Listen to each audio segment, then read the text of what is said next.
ಎಲ್ಲ ಸತ್ಯವ ತಂದಿದ್ದೀರಾ? ಒಂದು ನಿಮಿಷ ಕಣ್ಣುಗಳ ಮುಚ್ಚಿ ನಾವು ಪ್ರಾರ್ಥನೆ ಮಾಡೋಣವಾ? ಸ್ತೋತ್ರ ಕರ್ತನೆ, ಸ್ತೋತ್ರಪ್ಪ. ಈ ಒಳ್ಳೆಯ ಕ್ಷಣಕ್ಕಾಗಿ ಸ್ತೋತ್ರ ಮಾಡುತ್ತೇವೆ. ನಿನ್ನ ದಾಸನ ಮನಸ್ಸಿ ನಮ್ಮೊಂದಿಗೆ ಮಾತನಾಡಿ ವಿಶೇಷವಾದ ರೀತಿಯಲ್ಲಿ ನಮ್ಮನ್ನು ವಾಕ್ಯದಿಂದ ಬಲಪಡಿಸಬೇಕೆಂದು ನಮ್ಮನ್ನು ಅದಕ್ಕೆ ಒಪ್ಪಿಸಿಕೊಡುತ್ತಿದ್ದೇವೆ. ನಿನ್ನ ವಿಶೇಷವಾದ ಕರುಣೆ ನಮ್ಮ ಮೇಲೆ ವಾಕ್ಯಕ್ಕಾಗಿ ಬದುಕುವಂತೆ ಕೃಪೆ ಮಾಡು. ಯೇಸುವನ್ನು ನಾವು ಪ್ರಾರ್ಥಿಸ್ತೇನೆ. ಆಮೆನ್. Hallelujah, hallelujah, hallelujah. ನಾವು ಗಮನಿಸಬೇಕಾಗಿರೋದೇನು ಅಂತ ಹೇಳಿದ್ರೆ, ದೇವರ ಮಕ್ಕಳು ಅಂತೇಳಿ ನಾವು ದೇವರ ಹುಡುಕಿ ಬರುವಾಗ ಖಂಡಿತವಾಗಲೂ ದೇವರು ಸಂತೋಷ ಪಡಬೇಕು. ಹಲ್ಲೆಲೂಯಾ. ನಾವು ಹುಡುಕಿ ಬಂದಾಗ ದೇವರು ಏನು ಮಾಡಬೇಕು? ಏನಕ್ಕೆ ಸಂತೋಷ ಪಡಬೇಕು? ನಾವು ಯಾವಾಗಲೂ ರೇಷನ್ ಅಂಗಡಿಗೆ ಹೋದಾಗ ಲಿಸ್ಟ್ ತೊಗೊಂಡು ಬರೋದಲ್ಲ.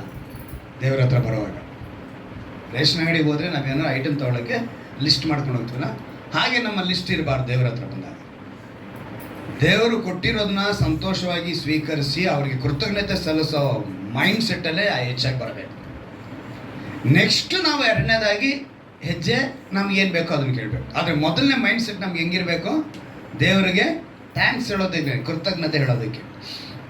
ಅದನ್ನೇ ಅವ್ನು ಬಿಡಲ್ಲ. ಎಫೆಸರ್ ಬರೆದ ಪತ್ರಿಕೆಯಲ್ಲಿ 6ನೇ ಅಧ್ಯಾಯದಲ್ಲಿ ಒಂದು ವಾಕ್ಯ ನನಗೆ ನೆನಪಿನ ನಾನು ತರ್ತೀನಿ. ಇವತ್ತು ಧ್ಯಾನಕ್ಕಾಗಿ ಆ ವಾಕ್ಯ ಅಲ್ಲ, ಅದೇ ಧ್ಯಾನಕ್ಕಾಗಿ ಬೇರೆ ಇದೆ. ಆದರೆ ಈ ವಾಕ್ಯನ ನನಗಿಲ್ಲಿ ಬಂದಾಗ ದೇವರು ನೆನಪಿಗೆ ತಂದು ಒಂದೆರಡು ವಾಕ್ಯ ನೆನಪಿಗೆ ತಂದು, ಅದಕ್ಕೋಸ್ಕರನೇ ಅದರಲ್ಲಿ 6ನೇ ಅಧ್ಯಾಯದಲ್ಲಿ 10ನೇ ವಾಕ್ಯವನ್ನು 10, 11 ಓದೋಣ. ಕಡೆ ಮಾತೇನೆಂದರೆ, ನೀವು ಕರ್ತನನ್ನು ಆತನ ಅತ್ಯಧಿಕವಾದ ಶಕ್ತಿಯನ್ನು ಆಶ್ರಯಿಸಿಕೊಂಡವರಾಗಿ ಬಲಗೊಳ್ಳಿರಿ. ಸೈತಾನನ ತಂತ್ರೋಪಾಯಗಳನ್ನು ನೀವು ಎದುರಿಸಿ ನಿಲ್ಲುವುದಕ್ಕೆ ಶಕ್ತರಾಗುವಂತೆ ದೇವರು ದಯಪಾಲಿಸುವ ಸರ್ವಾಯುಧಗಳನ್ನು ಧರಿಸಿಕೊಳ್ಳಿ. ನೋಡಿ, ಹೇಳುವಂತ ಅವಶ್ಯಕತೆ ದೇವರಿಗೆ ಬಂದಿದೆ. ದೇವರಿಗೆ ಏನು ಬಂದಿದೆ? ಅವಶ್ಯಕತೆ ಬಂದಿದೆ. ಏನಂತ ಹೇಳಿದ್ರೆ, ಶತ್ರು ಖಂಡಿತವಾಗಲೂ ತಂತ್ರೋಪಾಯನ ನಮ್ಮ ಮೇಲೆ ಪ್ರಯೋಗ ಮಾಡ್ತಾನೆ ಅನ್ನೋದು ದೇವರಿಗೆ ತಿಳಿದು ಬಂದಿರೋದ್ರಿಂದ ಅವರು ನಮ್ಗೆ ಏನಂತ ಹೇಳ್ಕೊಡ್ತಿದ್ದಾರೆ, ಏನಂತ ಹೇಳ್ತಿದ್ದಾರೆ ನೋಡಿ. ಆತನ ಅಧಿಕವಾದ ಶಕ್ತಿಯನ್ನ, ಪ್ರತಿಯೊಂದು ಪದನ ಪ್ರತಿ ಕ್ಷಣ ಗಮನಿಸ್ಬೇಕು. ಅಧಿಕವಾದ ಶಕ್ತಿಯನ್ನ ಅಂತ ಅವ್ರು ಹೇಳೋದಕ್ಕೆ ಕಾರಣ ಅಂತ ಹೇಳಿದ್ರೆ, ಇನ್ನೊಂದು ಶಕ್ತಿ ಇದೆ ಅಂತ ಅರ್ಥ. ಏನಿದೆ ಅಂತ ಅರ್ಥ?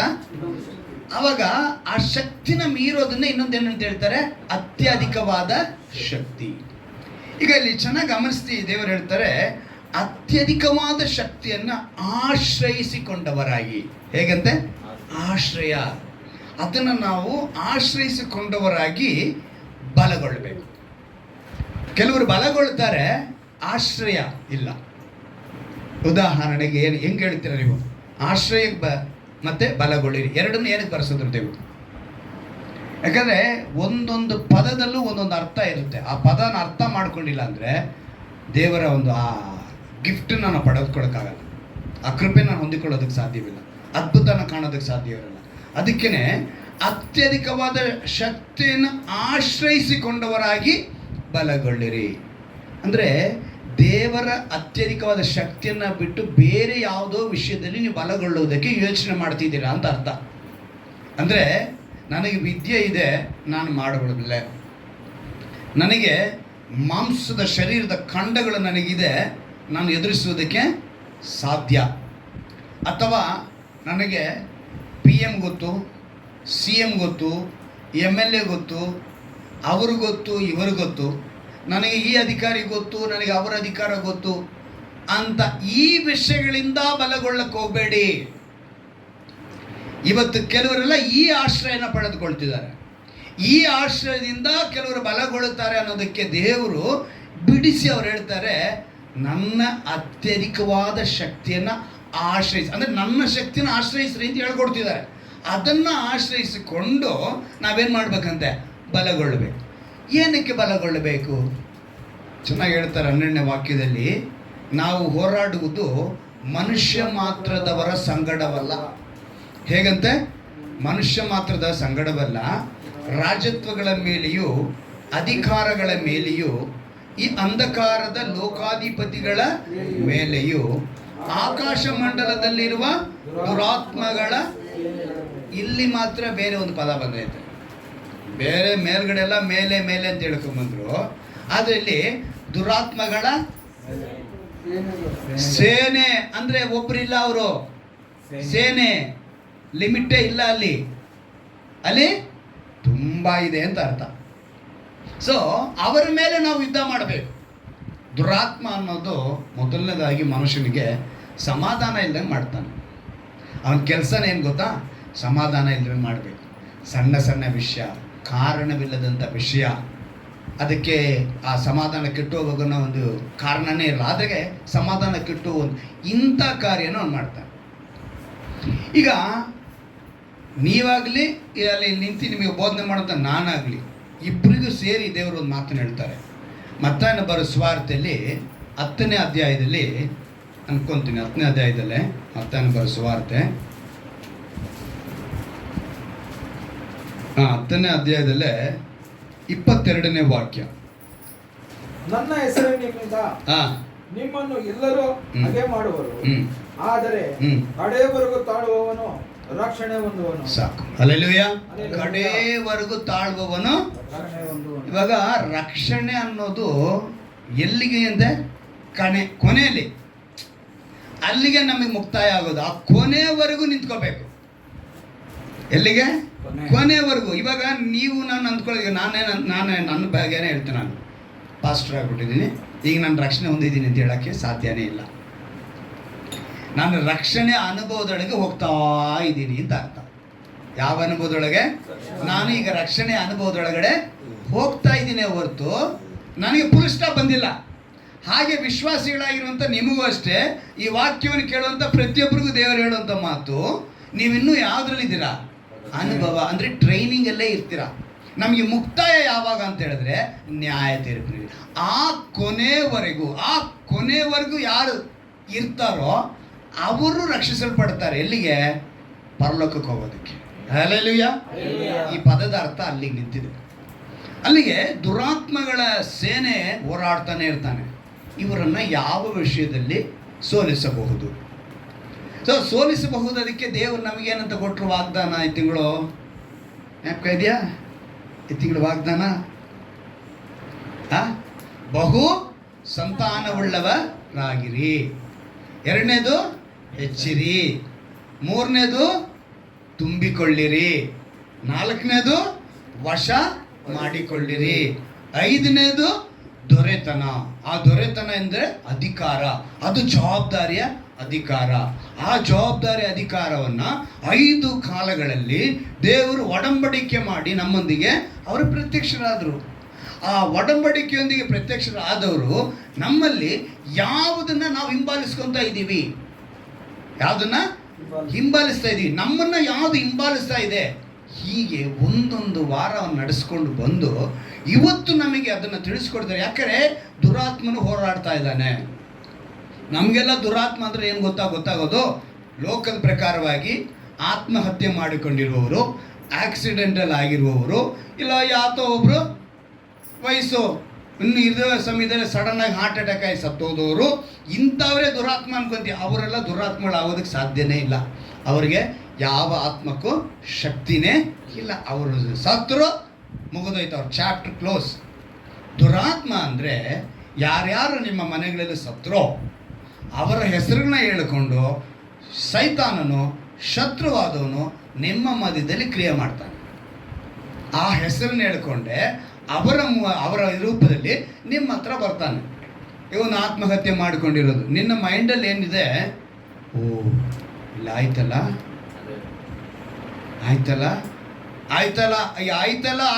ಆಯ್ತು ಬಿಟ್ಟಾಕು ಅಂತ ನೀನು ಯಾವಾಗ ಹೇಳ್ತೀಯೋ ಅದು ಬಿಟ್ಟೋಗುತ್ತೆ. ಆಯ್ತಲ್ಲ ಅನ್ನೋವಾಗ ಅದು ನಿನ್ನ ಹತ್ರನೇ ಆಯ್ತಲ್ಲ. ಸೊ ಇದನ್ನ ಇಟ್ಟು ಅವನೇನು ಮಾಡ್ತಾನೆ? ಶತ್ರು ಭಯ ಇಡಿಸ್ತಾನೆ. ಸೊ ಪ್ರತಿಯೊಂದು ಲೋಕದಲ್ಲಿರುವಂಥ ಸಾಲದ ಸಮಸ್ಯೆ ಆಗ್ಬೋದು, ಅನಾರೋಗ್ಯದ ಸಮಸ್ಯೆ ಆಗ್ಬೋದು, ನಿನ್ನನ್ನು ಕಾಡ್ತಾ ಇರೋದು ಯಾವುದು ಅಂತೇಳಿ, ಇದು ಏನಿಲ್ಲ ಬಿಡು, ಇದನ್ನು ಉಂಟು ಮಾಡಿರೋ ದೇವರು ಗೊತ್ತಿಲ್ವಾ? ನಾನು ಮೊನ್ನೆ ದಿವಸ ನನ್ನ ಮಕ್ಕಳ ಭವಿಷ್ಯದ ಕುರಿತು ತುಂಬ ಯೋಚನೆ ಮಾಡ್ತಿರುವಾಗ ದೇವ್ರು ಹೇಳಿದ ಮಾತಾದೆ. ಎಂದವರೇ, ನಿಮ್ಮ ಮಕ್ಕಳ ಭವಿಷ್ಯ ಕುರಿತು ತುಂಬ ಚಿಂತನೆ ಮಾಡ್ತಾ ಇರೋ ಹೇಳಿದ ಮಾತು ದೇವ್ರು ನನಗೆ ಹೇಳಿದ ಮಾತು. ಮೊದಲನೇದಾಗಿ ನಿನಗೆ ಮಕ್ಕಳ ನನಗೆ ಮಕ್ಕಳ ಅಂತ ದೇವ್ರು ನನ್ನ ಹತ್ರ ಡೈಲಾಗ್ ಹೇಳಿದ್ರು. ನಿನಗೆ ಮಕ್ಕಳಾಗೋದಕ್ಕೆ ನೀನು ತುಂಬ ಮೆರೀತಾ ಇದೆಯಾ ಅಂದ್ಕೊಂಡಿದ್ಯಾ? ನಿನ್ನ ಬಲದಿಂದ ಮಕ್ಕಳಾಗೋಯ್ತಾ? ನಾನು ಕೊಟ್ಟಿರೋದು ನಿನಗೆ ಮಕ್ಕಳು. ಅದನ್ನೇ ಹೇಳಿದ್ದು, ಪುತ್ರ ಭಾಗ್ಯವು ದೇವರಿಂದ ಬಂದ. ದೇವರು ಕೊಟ್ಟಿದ್ದು. ನಾವೇನು ಅನ್ಕೊತಾ ಇದ್ದೀವಿ? ನಮ್ಮ ಶಕ್ತಿಯಿಂದ, ನಮ್ಮ ಬಲದಿಂದ ನಮ್ಮ ಮಕ್ಕಳು ಹುಟ್ಟುಬಿಟ್ವು. ಎಂತೆಂಥ ದೊಡ್ಡ ದೊಡ್ಡ ಸೇವಕಗಳಿಗೆ ಮಕ್ಕಳೇ ಆಗಲಿಲ್ಲ. ಕಾರಣ, ದೇವರು ಕೊಡಬೇಕು ಅಂದ್ರೆ ಮಾತ್ರನೇ ಕೊಡೋದು. ಕೊಟ್ಟಿದ್ದಾರೆ, ಇವತ್ತು ನಮಗೆ ಕೊಟ್ಟಿದ್ದಾರೆ. ಆ ಮಗು ಅವ್ರದ್ದು, ಆ ಮಗಳು ಅವ್ರದ್ದು. ಅವ್ರ ಭವಿಷ್ಯ ರೂಪಿಸೋರು ಅವರು, ತೀರ್ಮಾನ ಮಾಡೋರು ಅವರು.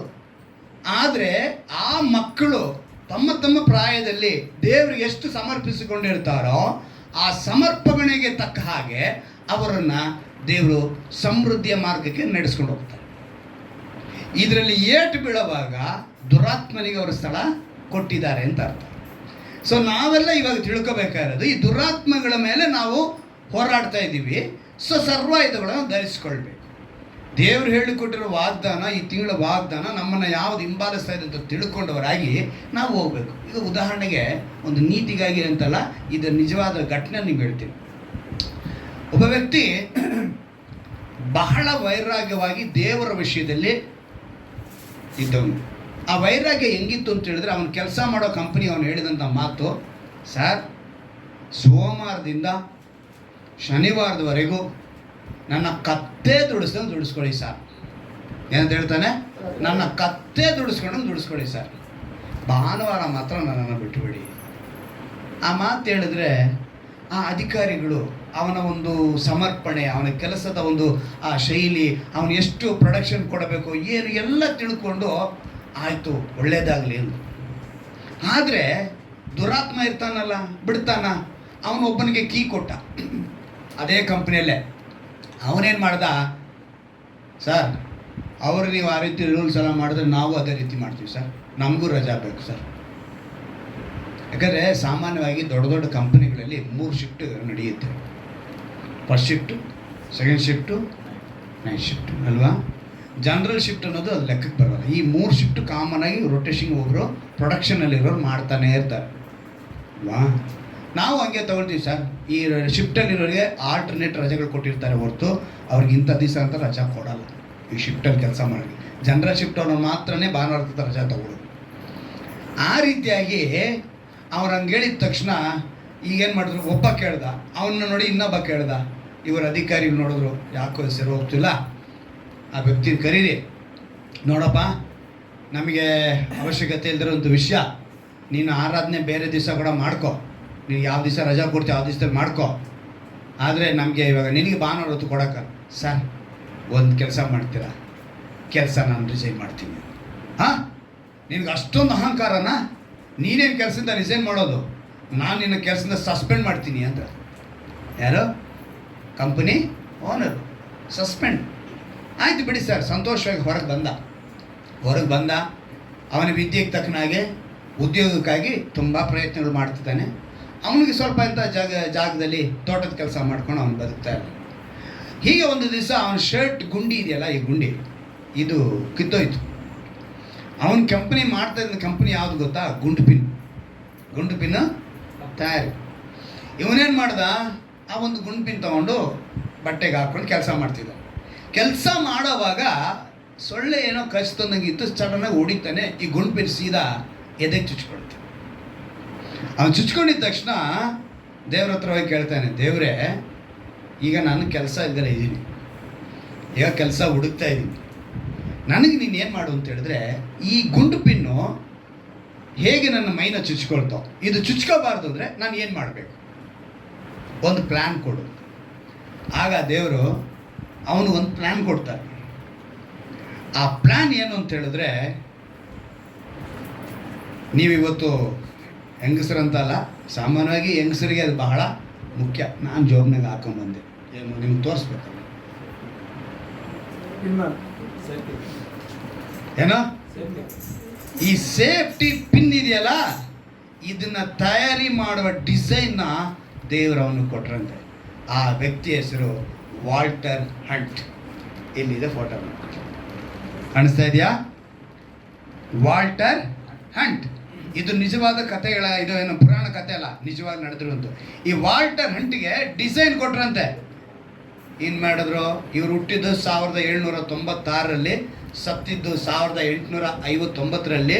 ಇವರು ಕಂಡಿಡ್ದಿದ್ದು ಇದನ್ನು 1849ರಲ್ಲಿ.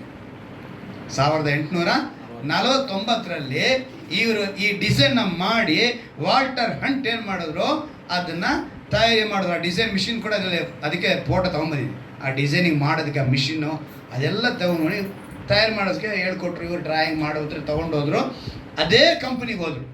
ಯಾರು ಇವನ್ನ ಸಸ್ಪೆಂಡ್ ಮಾಡಿದ್ರೋ ಅದೇ ಕಂಪ್ನಿಗೆ ಹೋಗಿ, ಸರ್ ನೀವು ನನಗೆ ಬಹಳ ಬೇಕಾದವರು, ಯಾಕೆಂದರೆ ನನಗೆ ಕೆಲಸ ಕೊಟ್ಟು ಇಷ್ಟ ನಡೆಸಿದ್ರ, ಅದು ನಿಮ್ಮ ತಯಾರಿನಲ್ಲಿ ಈ ಒಂದು ಪಿನ್ನು ಅನೇಕರಿಗೆ ಅದು ಚುಚ್ಚುವಂಥದ್ದಾಗಿದೆ, ಈಗ ನನಗೆ ಒಂದಿದೆ ನಾನು ಕೊಡ್ತೀನಿ ಅಂತೇಳಿ ಪಿನ್ ಕೊಟ್ಟರು. ಅವರೊಂದು ತಯಾರಿ ಮಾಡಿ ಏನು ಮಾಡಿಬಿಟ್ರು, ಕೊಟ್ಟರು. ನೋಡಿ ಇದು ಸೇಫ್ಟಿ, ಯಾರಿಗೂ ಏನೂ ಆಗಲ್ಲ ಅಂತೇಳಿ ಇದನ್ನು ಕೊಟ್ಟರು. ತಕ್ಷಣ ಅವ್ರು ಹೇಳಿದ್ರಂತೆ, ಈ ಪೇಟೆಂಟ್ನ ನಮಗೆ ಕೊಟ್ಬಿಡು, ನಿನಗೆ ಎಷ್ಟು ದುಡ್ಡು ಬೇಕಾದ್ರೂ. ನೋಡಿದ್ರ, ಒಬ್ಬ ವ್ಯಕ್ತಿ ಆರಾಧನೆಗೋಸ್ಕರ, ದೇವರ ಆರಾಧನೆಗೋಸ್ಕರ ಅವನು ಎಷ್ಟು ತ್ಯಾಗವಾಗಿದ್ದನೋ ದೇವರು ಅವನಿಗೆ ಏನು ಮಾಡಿದ್ರು. ಇವತ್ತು ನಾವು ಈ ಬಳಸುವಂಥ ಈ ಸೇಫ್ಟಿ ಪಿನ್ ಸಾಮಾನ್ಯವಾದಲ್ಲ, ಇದರ ಹಿಂದೆ ಒಂದು ಹಿಸ್ಟ್ರಿ ಇದೆ. ಅಂದರೆ ಆ ವ್ಯಕ್ತಿ ವಾಲ್ಟರ್ ಹಂಟ್ ಅವತ್ತು ನಾನು ದೇವರಿಗೆ ಸಲ್ಲಿಸಬೇಕಾಗಿದ್ದ ಸಲ್ಲಿಸಲೇಬೇಕು, ಅವ್ರಿಗೆ ನಾನು ಮೊದಲನೇ ಸ್ಥಾನ ಕೊಡಬೇಕು ಅಂದ್ಕೊಂಡಿದ್ದಕ್ಕೋಸ್ಕರ ದೇವರನಿಗೊಂದು ಜ್ಞಾನ ಕೊಟ್ಟರು.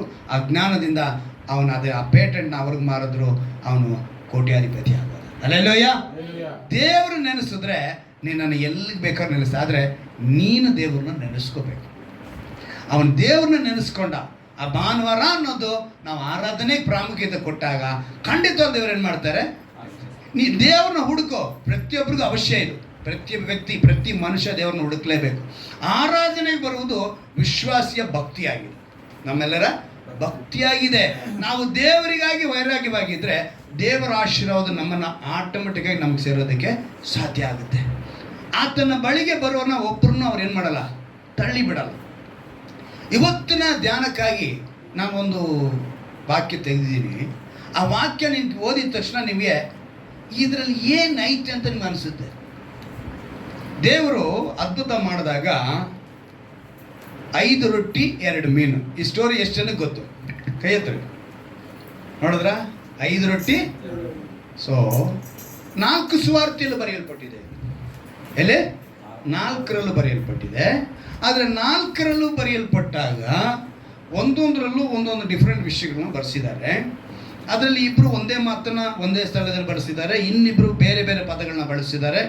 ಇದೆಲ್ಲವೂ ಪವಿತ್ರಾತ್ಮನ ಪ್ರೇರಣೆಯಿಂದ ಬರೆಯಲ್ಪಟ್ಟಿದೆ ಸುವಾರ್ತೆಗಳು. ಆದರೆ ಒಂದೇ ವಿಷಯ 4 ಟೈಪಲ್ಲಿ ಸ್ವಲ್ಪ ಬರೆಸ್ಕೊಂಡು ಆ ಕಡೆ ಈ ಕಡೆ ಬರೆಸಿದ್ದಾರೆ. ತೆಗೆದುಕೊಳ್ಳೋಣ, ಮಾರ್ಕನ್ನು ಸುವಾರ್ತೆ ಅಂತ ತೆಗೆದುಕೊಳ್ಳೋಣ. ಇವತ್ತು ನಾವು ಮಾರ್ಕ್ ಅಂತ ಅದನ್ನು ನಾವು ಧ್ಯಾನ ಮಾಡ್ತೀವಿ. ಇವತ್ತು ಅಂಶನೇ ಅದರಲ್ಲಿಂದಾನೆ.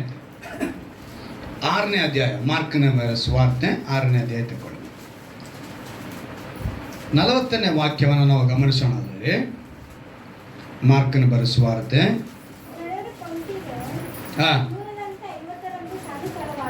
ಏನಂತ ಹೇಳಿದ್ರಂತೆ? ಜನರನ್ನ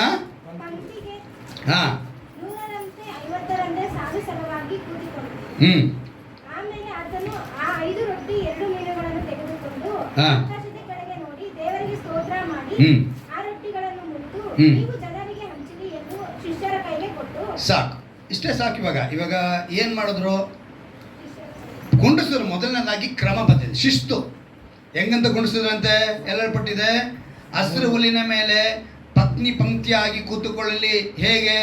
ಆತನೆಲ್ಲರೂ ಹಸಿರು ಕೂತ್ಕೊಳ್ಳುವಾಗ 100ರಂತೆ 50ರಂತೆ ಸಾಲು ಸಾಲಾಗಿ ದೇವರು ಮಾಡುವಾಗ ಎಷ್ಟು ಕ್ರಮಬದ್ಧತೆ ಇರುತ್ತೆ, ಶಿಸ್ತಿರುತ್ತೆ.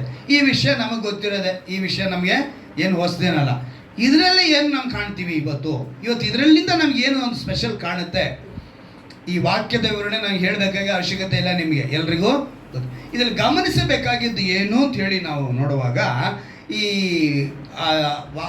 ರೊಟ್ಟಿನ ಮತ್ತು ಮೀನವ್ರು ಕೊಡೋದಕ್ಕೆ ಮುಂಚೆ ಅವರು ಹೊರಗೆ ಬಂದು ಬಹುಜನರ ಗುಂಪನ್ನು ಕಂಡು ಇವರು ಕುರುಬನಿಲ್ಲದ ಕುರಿಗಳು ಹಾಕಿದ್ದಾರಲ್ಲ ಅಂತ ನೋಡಿದ್ರು. ಇವ್ರು ಏನಾಗಿದ್ದಾರೆ? ಕುರುಬನಿಲ್ಲದ ಕುರಿಗಳಾಗಿದ್ದಾರಲ್ಲ ಅಂತೇಳಿ ಬಹಳ ಕನಿಕರ ಪಟ್ಟು ಅವ್ರು ಇರೋವಾಗ ಶಿಷ್ಯರು ಬಂದು ಹೇಳ್ತಾರೆ ಏನಂತ, ಇವರು ಹಳ್ಳಿ ಪಳ್ಳಿಗಳ ಸುತ್ತ ಹೋಗಿ ಅವ್ರು ತಮ್ಮ ಬೇಕಾಗಿದ್ದನ್ನ ನೋಡ್ಕೊಳ್ಳಿ, ಯಾಕಂದ್ರೆ ನಾವು ಇಷ್ಟನ್ನು ಕೊಡೋಕ್ಕಾಗಲ್ಲ ಅಂತ ಹೇಳಿದಾಗ ದೇವರು ಯಾಕೆ ಅಂತ ಹೇಳುವಾಗ ಇವ್ರಿಗೆ ನಾವು ಕೊಡಬೇಕು ಅಂದರೆ 200 ಅಂತೇಳಿ ಬರೆಯಲ್ಪಟ್ಟಿದೆ. 200 ಹಣ ಇದ್ರೂ ಕೂಡ ಅವತ್ತಿನ ದಿವಸಕ್ಕೆ 200 ಹಣ ದೊಡ್ಡ ವಿಷಯನೇ ಆಯ್ತಲ್ಲ, ಇದ್ರೂ ಸಾಲಲ್ಲ ಅಂಥೇಳಿ ಹೇಳ್ತಾರೆ. ಈಗ ಇಲ್ಲಿ ನಾವು ಗಮನಿಸ್ಬೇಕಾಯ್ತು ಏನಂತ ಹೇಳಿದ್ರೆ, ದೇವರಿಗೆ ಒಂದು 10 ಬಂಡ್ಲೋ ಇಲ್ಲ 20 ಬಂಡ್ಲೋ ರೊಟ್ಟಿ ಕೊಟ್ಬಿಟ್ಟು ಒಂದು 15 ಬುಟ್ಟಿನೋ ಇಲ್ಲ 50 ಬುಟ್ಟಿನೋ ಮೀನುಗಳು ಕೊಟ್ಟಿದ್ರೆ ನಾವು ಇವತ್ತು ಯಾರು ಈ ವಿಷಯದ ಬಗ್ಗೆ ಮಾತಾಡ್ತಾನೆ ಇರಲಿಲ್ಲ. ಅಲ್ಲೆಲ್ಲೂಯ್ಯ, ಈ ವಿಷಯದ ಬಗ್ಗೆ ನಾವು ಯಾರು ಮಾತಾಡ್ತಾ ಇರಲಿಲ್ಲ. ಯಾಕೆಂತೇಳಿ ರೊಟ್ಟಿ ಇತ್ತು ಕೊಟ್ಟರು, ಮೀನಿತ್ತು ಕೊಟ್ಟರು, ಆದರೆ ಬರೀ 5 ಏನಕ್ಕೆ ಇದನ್ನು ಸ್ಪೆಸಿಫಿಕ್ ಆಗಿ ದೇವರು ನಮಗೆ ಅಲ್ಲಿ 7 ತೋರಿಸ್ತಾ ಇದೆ. 7 ಅನ್ನೋದು ಬಹಳ ಒಂದು ವಿಶೇಷವಾದ ಪ್ರಾಮುಖ್ಯವಾದ ಸಂಖ್ಯೆ. ಇಲ್ಲಿ ಅದನ್ನು ಅವ್ರು ಹೇಳ್ತಾರೆ, ದೇವರು ನೀವು ಹೋಗಿ ಅವ್ರಿಗೆ ಕೊಟ್ಬಿಡಿ ಅಂತ ಹೇಳುವಾಗಲೇ ಈ ರೊಟ್ಟಿನೂ ಮೀನು ಬಂತು. ಇಲ್ಲಿ ನಮಗೆ ತಿಳ್ಕೋಬೇಕಾರೆ ಅಂತ ಹೇಳಿದ್ರೆ, ತಂದೆ ಆದ ದೇವರು ಅವ್ರು ನೆನೆಸಿದ್ರು, ತನ್ನ ಕುಮಾರನ ಮೂಲಕ ಅವ್ರು ಅದ್ಭುತ ಮಾಡಿಸ್ಬೇಕು ಅಂತ ನೆನೆಸಿದ್ರು, ಅಲ್ಲಿ ಮಾಡಬೇಕು ಅಂತ ನೆನೆಸಿ ಅದನ್ನು ಮಾಡಿಸ್ತಾ ಇದ್ದಾರೆ. ಮುಖ್ಯವಾಗಿ ನಾವು ದೇವರು ನಮಗೆ ಒಂದು ಪಾಠನ ಕಲಿಸ್ಬೇಕು ಅಂತಾರೆ. ದೇವರು ನಮಗೆ ಬೋಧಕನೊಂದಿಗೆ ಇಂಗ್ಲೀಷ್ನಲ್ಲಿ ಏನಂತ ಹೇಳ್ತೀವಿ, ಟೀಚರ್ ಅಂತ ಹೇಳ್ತೀವಿ. ಏನಂತ ಹೇಳ್ತೀವಿ? ಟೀಚರ್. ನಮಗೊಂದು ಅದನ್ನು ಕಲಿಸ್ಬೇಕು. ಅದರಲ್ಲೂ ಮುಖ್ಯವಾಗಿ ಬಂಡಲ್ಗಟ್ಟೆ ಕೊಟ್ಟು ಬುಟ್ಟಿಗಟ್ಟಲೆ ಕೊಟ್ಟು ಮಾಡಿದರೆ ನಮಗೆ, ನಾನು ಮಾತಾಡ್ತಾ ಇರಲಿಲ್ಲ, ಪ್ರಪಂಚನೂ ಮಾತಾಡ್ತಾನೆ ಇರಲಿಲ್ಲ.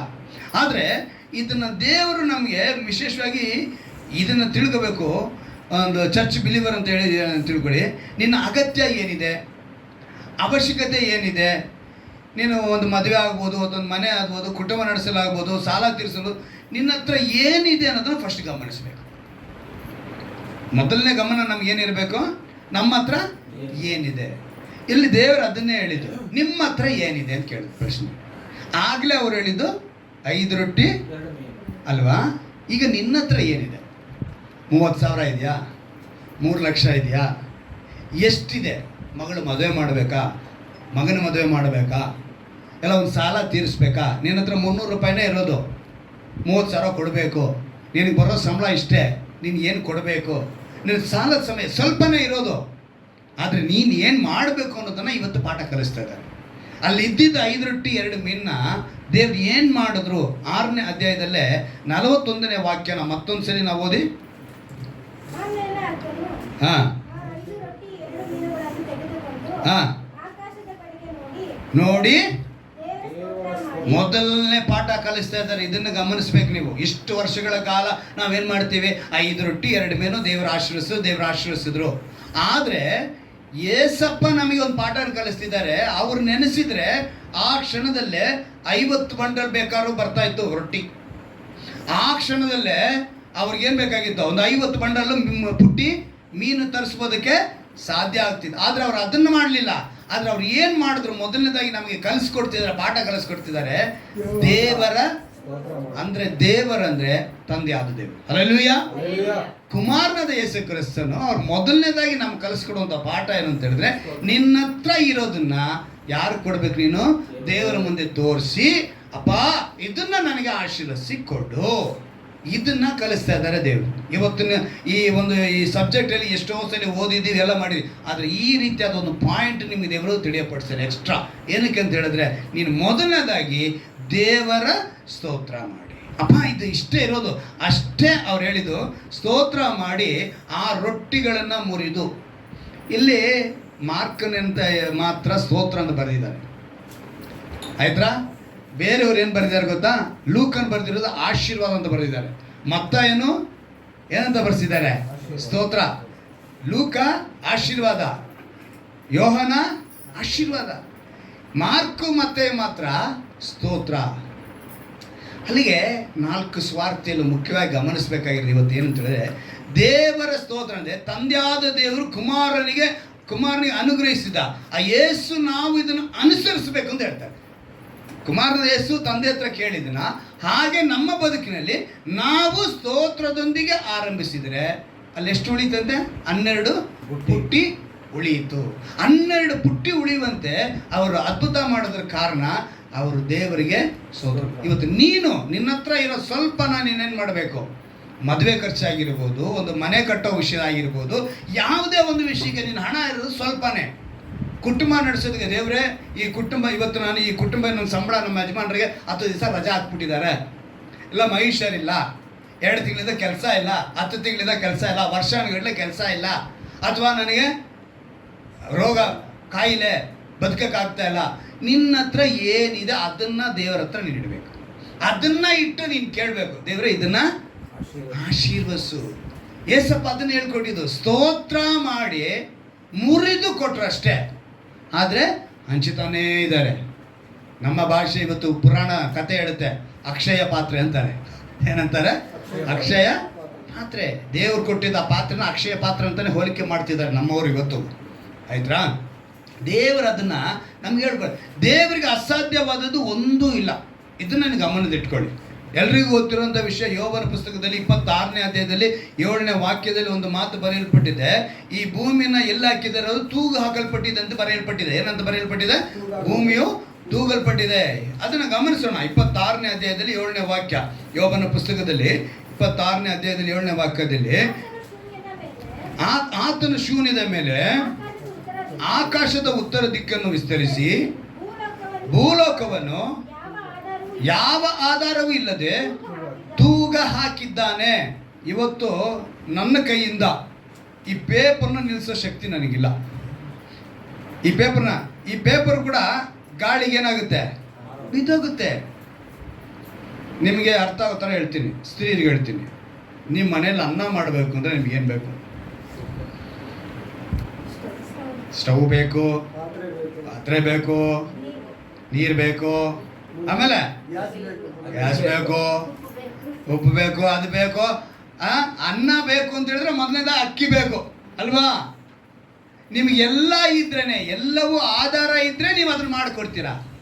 ಆದರೆ ಈ ಭೂಮಿ ಇವತ್ತಿಗೂ ಯಾರಿಗೂ ಗೊತ್ತಾಗ್ತಿಲ್ಲ ಯಾವ ಆಧಾರದಲ್ಲಿ ತೂಗ್ತಾ ಇದೆ ಅಂತ. ಕಂಡುಹಿಡಿಯೋಕ್ಕೆ ಆಗ್ತಾ ಇಲ್ಲ. ಎಂಥ ಅದ್ಭುತವಾದ ದೇವರು. ಅದಕ್ಕೇನೆ ಆದರೂ ಕೂಡ ಅವ್ರು ಏನು ಮಾಡಿದ್ರಂತೆ? ಅಲ್ಲೇ ದೇವ್ರಿಗೆ ಸ್ತೋತ್ರ ಮಾಡಿದ್ರಂತೆ. 5 ರೊಟ್ಟಿನ ಅವ್ರು ತೆಗೆದುಕೊಂಡು ಈ ಭೂಮಿ ನಿಲ್ಲಿಸಿರೋರಿಗೆ ಅದು ಎಷ್ಟು ನಿಮಿಷ? ಈಗ ಹಿಂಗೆ ಅಂದಿದ್ರೆ ಸಾಕು, ತುಂಬ ಹೋಗ್ಬಿಟ್ಟಿರೋದು 15. ಕಾನಾ ಊರಿನಲ್ಲಿ ದ್ರಾಕ್ಷಾರಸನ ಅವ್ರು ಮಾಡಬೇಕಿರೋ ಕೂಡ ಅಲ್ಲಿ ದೇವರಿಗೆ ಸ್ತೋತ್ರ ಮಾಡಿ ನೀರೆಲ್ಲ ಕೈ ಇಡ್ತಾರೆ ಅಷ್ಟೇ. ಅದೇನಾಗೋಯ್ತು? ನೀರು ಮೊದಲಿಗಿಂತ 2ನೇ ಸಲ ಕೊಟ್ಟಿದ್ದೆ ದ್ರಾಕ್ಷಾರಸ ತುಂಬ ಚೆನ್ನಾಗಿದೆ. ಯಾಕಂದ್ರೆ ನಾವೆಲ್ಲ ಹೆಂಗೆ ಮಾಡ್ತೀವಿ ಹೇಳಿ, ಮೊದಲು ಕೊಟ್ಟವ್ರಿಗೆ ಚೆನ್ನಾಗಿ ಕೊಟ್ಬಿಟ್ಟು 2ನೇವ್ರಿಗೆ ನೀರು ಮಿಕ್ಸ್ ಮಾಡಿ ಕೊಡ್ತೀವಿ, ಯಾಕಂದ್ರೆ ಶಾರ್ಟೇಜ್ ಬಂದಿದೆ ಅಂತ. ಅಲ್ಲಿರೋರು ಅದನ್ನೇ ಕೇಳಿದ್ದು, ಅರೇ ಎಲ್ಲ ಮದುವೆಗಳಲ್ಲೂ ಮೊದಲನೇದು ಚೆನ್ನಾಗಿ ಕೊಟ್ಟು 2ನೇ ಚೆನ್ನಾಗಿರಲ್ಲ, ಆದರೆ ನೀವು ಚೆನ್ನಾಗಿದ್ದೀರೋದು ಮೊದಲು ಕೊಟ್ಬಿಟ್ಟು 2ನೇ ಟೈಮಲ್ಲಿ ಚೆನ್ನಾಗಿರೋದು ಕೊಟ್ಟಿದ್ದೀರ ಅಂತೇಳಿ ಕಾನಾ ಊರಿನಲ್ಲಿ ಕೇಳಿದ್ರಂತೆ. ಆ ರೀತಿಯಾಗಿ ದೇವರು ನಮ್ಗೆ ಇವತ್ತು ಪಾಠ ಕಲಿಸೋದು, ಆ ಬೋಧಕನು, ಆ ಟೀಚರ್ ನಮ್ಗೆ ಹೇಳ್ಕೊಡೋದು, ನೀನು ಮಾಡಬೇಕಾಗಿದ್ದು ಮೊದಲನೇ ಸ್ಟೆಪ್ಪು ನಿನ್ನ ಹತ್ರ ಇರೋದನ್ನು ದೇವ್ರ. ಅದು ನಿನ್ನ ಹಣವಾಗ್ಬೋದು, ನಿನ್ನ ಹೆಂಡತಿ ಆಗ್ಬೋದು, ನಿನ್ನ ಗಂಡನಾಗ್ಬೋದು, ನಿನ್ನ ಮಕ್ಕಳಾಗ್ಬೋದು, ನಿನ್ನ ಮದುವೆ ಕಾರ್ಯಗಳಾಗ್ಬೋದು, ನಿನ್ನ ವಿದ್ಯೆ ಕಾರ್ಯ ಆಗ್ಬೋದು. ದೇವ್ರೆ ನನಗೆ ವಿದ್ಯೆ ಸರಿಯಾಗಿ ಬರ್ತಿಲ್ಲ, ಮಕ್ಕಳು ಕೇಳಬೇಕು ನೀವು, ನನಗೆ ಸರಿಯಾಗಿ ಪಾಠಗಳು ಅರ್ಥ ಆಗ್ತಿಲ್ಲ, ಈ ಪಾಠನ ಅರ್ಥ ಮಾಡಿಸು ನನಗೆ ಅಂತ ಕೇಳಬೇಕು. ನೀವು ಕೇಳಿದಾಗಲೇ ಕೊಡೋಕ್ಕೆ ಸಾಧ್ಯ. ನೀವು ಕೇಳ್ದಿರಾ? ಅದಕ್ಕೇ ಈ ಯವನ ಮಕ್ಕಳನ್ನ ಹೇಳೋದು, ನೀವು ನಿಮ್ಮ ಪ್ರಾಯನ ಒಪ್ಪಿಸ್ಕೊಟ್ಬಿಡಿ ದೇವರಿಗೆ. ಖಂಡಿತವಾಗಲೂ ನಿಮ್ಮ ಸ್ಥಾನ ಉನ್ನತವಾದ ಸ್ಥಾನ. ಹಲ್ಲೆಲೂಯಾ. ನೀನಿರುವಂಥ ಹೆಂಡತಿ, ನಿನಗಿರುವಂಥ ಗಂಡನ, ದೇವರೇ ನನ್ನ ಹೆಂಡತಿ ನನಗೆ ಆಶೀರ್ವಾದ ಆಗಿದ್ದಾಳೆ, ನನ್ನ ಗಂಡ ನನಗೆ ಆಶೀರ್ವಾದ ಆಗಿದ್ದಾನೆ, ನನ್ನ ಮಕ್ಕಳು ನನಗೆ ಆಶೀರ್ವಾದ ಆಗಿದ್ದಾನೆ, ಈ ಪ್ರಾಯ ನನಗೆ ಆಶೀರ್ವಾದ ಆಗಿದೆ, ನನಗೆ ಒಳ್ಳೆ ಸಂಗಾತಿಯನ್ನು ಕೊಡು, ನನಗೆ ಒಳ್ಳೆ ಒಂದು ಉದ್ಯೋಗನ ಕೊಡು. ಎಲ್ಲವನ್ನೂ ಕೂಡ ನಿನ್ನ ಹತ್ರ ಇರೋದ್ರಲ್ಲಿ ನೀನು ದೇವ್ರ ಹತ್ರ ಕೇಳಬೇಕು. ಈಗ ಉದ್ಯೋಗ ನಿನ್ನ ಹತ್ರ ಇಲ್ಲ, ಇವಾಗ ಈ ಪಾಯಿಂಟ್ನ ಎಲ್ಲಿಗೆ ತೊಗೊಳ್ಬೇಕು? ನಿನಗೆ ಉದ್ಯೋಗ ಬೇಕು ಅಂದರೆ ವಿದ್ಯೆ ಇರಬೇಕು. ವಿದ್ಯೆನ ಕೊಟ್ಟಿದ್ದಾರೆ, ವಿದ್ಯೆನ ಇಟ್ಟು ನೀನು ಕೇಳಬೇಕು. ನೀನು ವಿದ್ಯೆನ ಇಟ್ಟು ಕೇಳ್ತೀರಾ, ನನ್ನ ವಿದ್ಯೆಗೆ ನಾನೇ ನೋಡ್ಕೊಳ್ತೀನಿ ಅಂತ ನೀನು ಯಾವಾಗ ಅಂದ್ಕೊಳ್ತೀಯೋ ನಿನಗೆ ಸಿಗಲ್ಲ. ನಿನ್ನ ಒಂದು ಪ್ರತಿಯೊಂದು ವಿಷಯನೂ ದೇವರ ಹತ್ರ ನೀನು ಕೇಳಬೇಕು. ಅದನ್ನು ದೇವರು ಹೇಳ್ತಾರೆ. ಇವತ್ತಿನ ಅಂಶದ ಒಂದು ಟಾಪಿಕ್ ಹೆಸರೇನು ಗೊತ್ತಾ? ತಿದ್ದುಪಡಿ ಮತ್ತು ಪರಿಪೂರ್ಣತೆ. ಏನಂತೆ? ತಿದ್ದುಪಡಿ ಪರಿಪೂರ್ಣತೆ. Correction and perfection. ಏನು? Correction and perfection. ಈಗ ನಾವು ಚೆನ್ನಾಗಿ ಗಮನಿಸಬೇಕು. ಇವತ್ತಿನ ವಿಷಯದಲ್ಲಿ 43ನೇ ವಾಕ್ಯನ ತೆಗೆದುಕೊಳ್ಳೋಣ. ಮತ್ತೊಂದು ಆರ್ತಿ ನಿಮ್ಗೆ ನೆನಪಿನ ಅಂತ ಹೇಳ್ತೀನಿ. ಮತ್ತೆ ಮಾರ್ಕನ ಬರೆಸುವ ವಾರ್ತೆಯಲ್ಲಿ 6ನೇ ಅಧ್ಯಾಯದಲ್ಲಿ 43ನೇ ವಾಕ್ಯವನ್ನು ನಾವು ನೋಡೋಣ.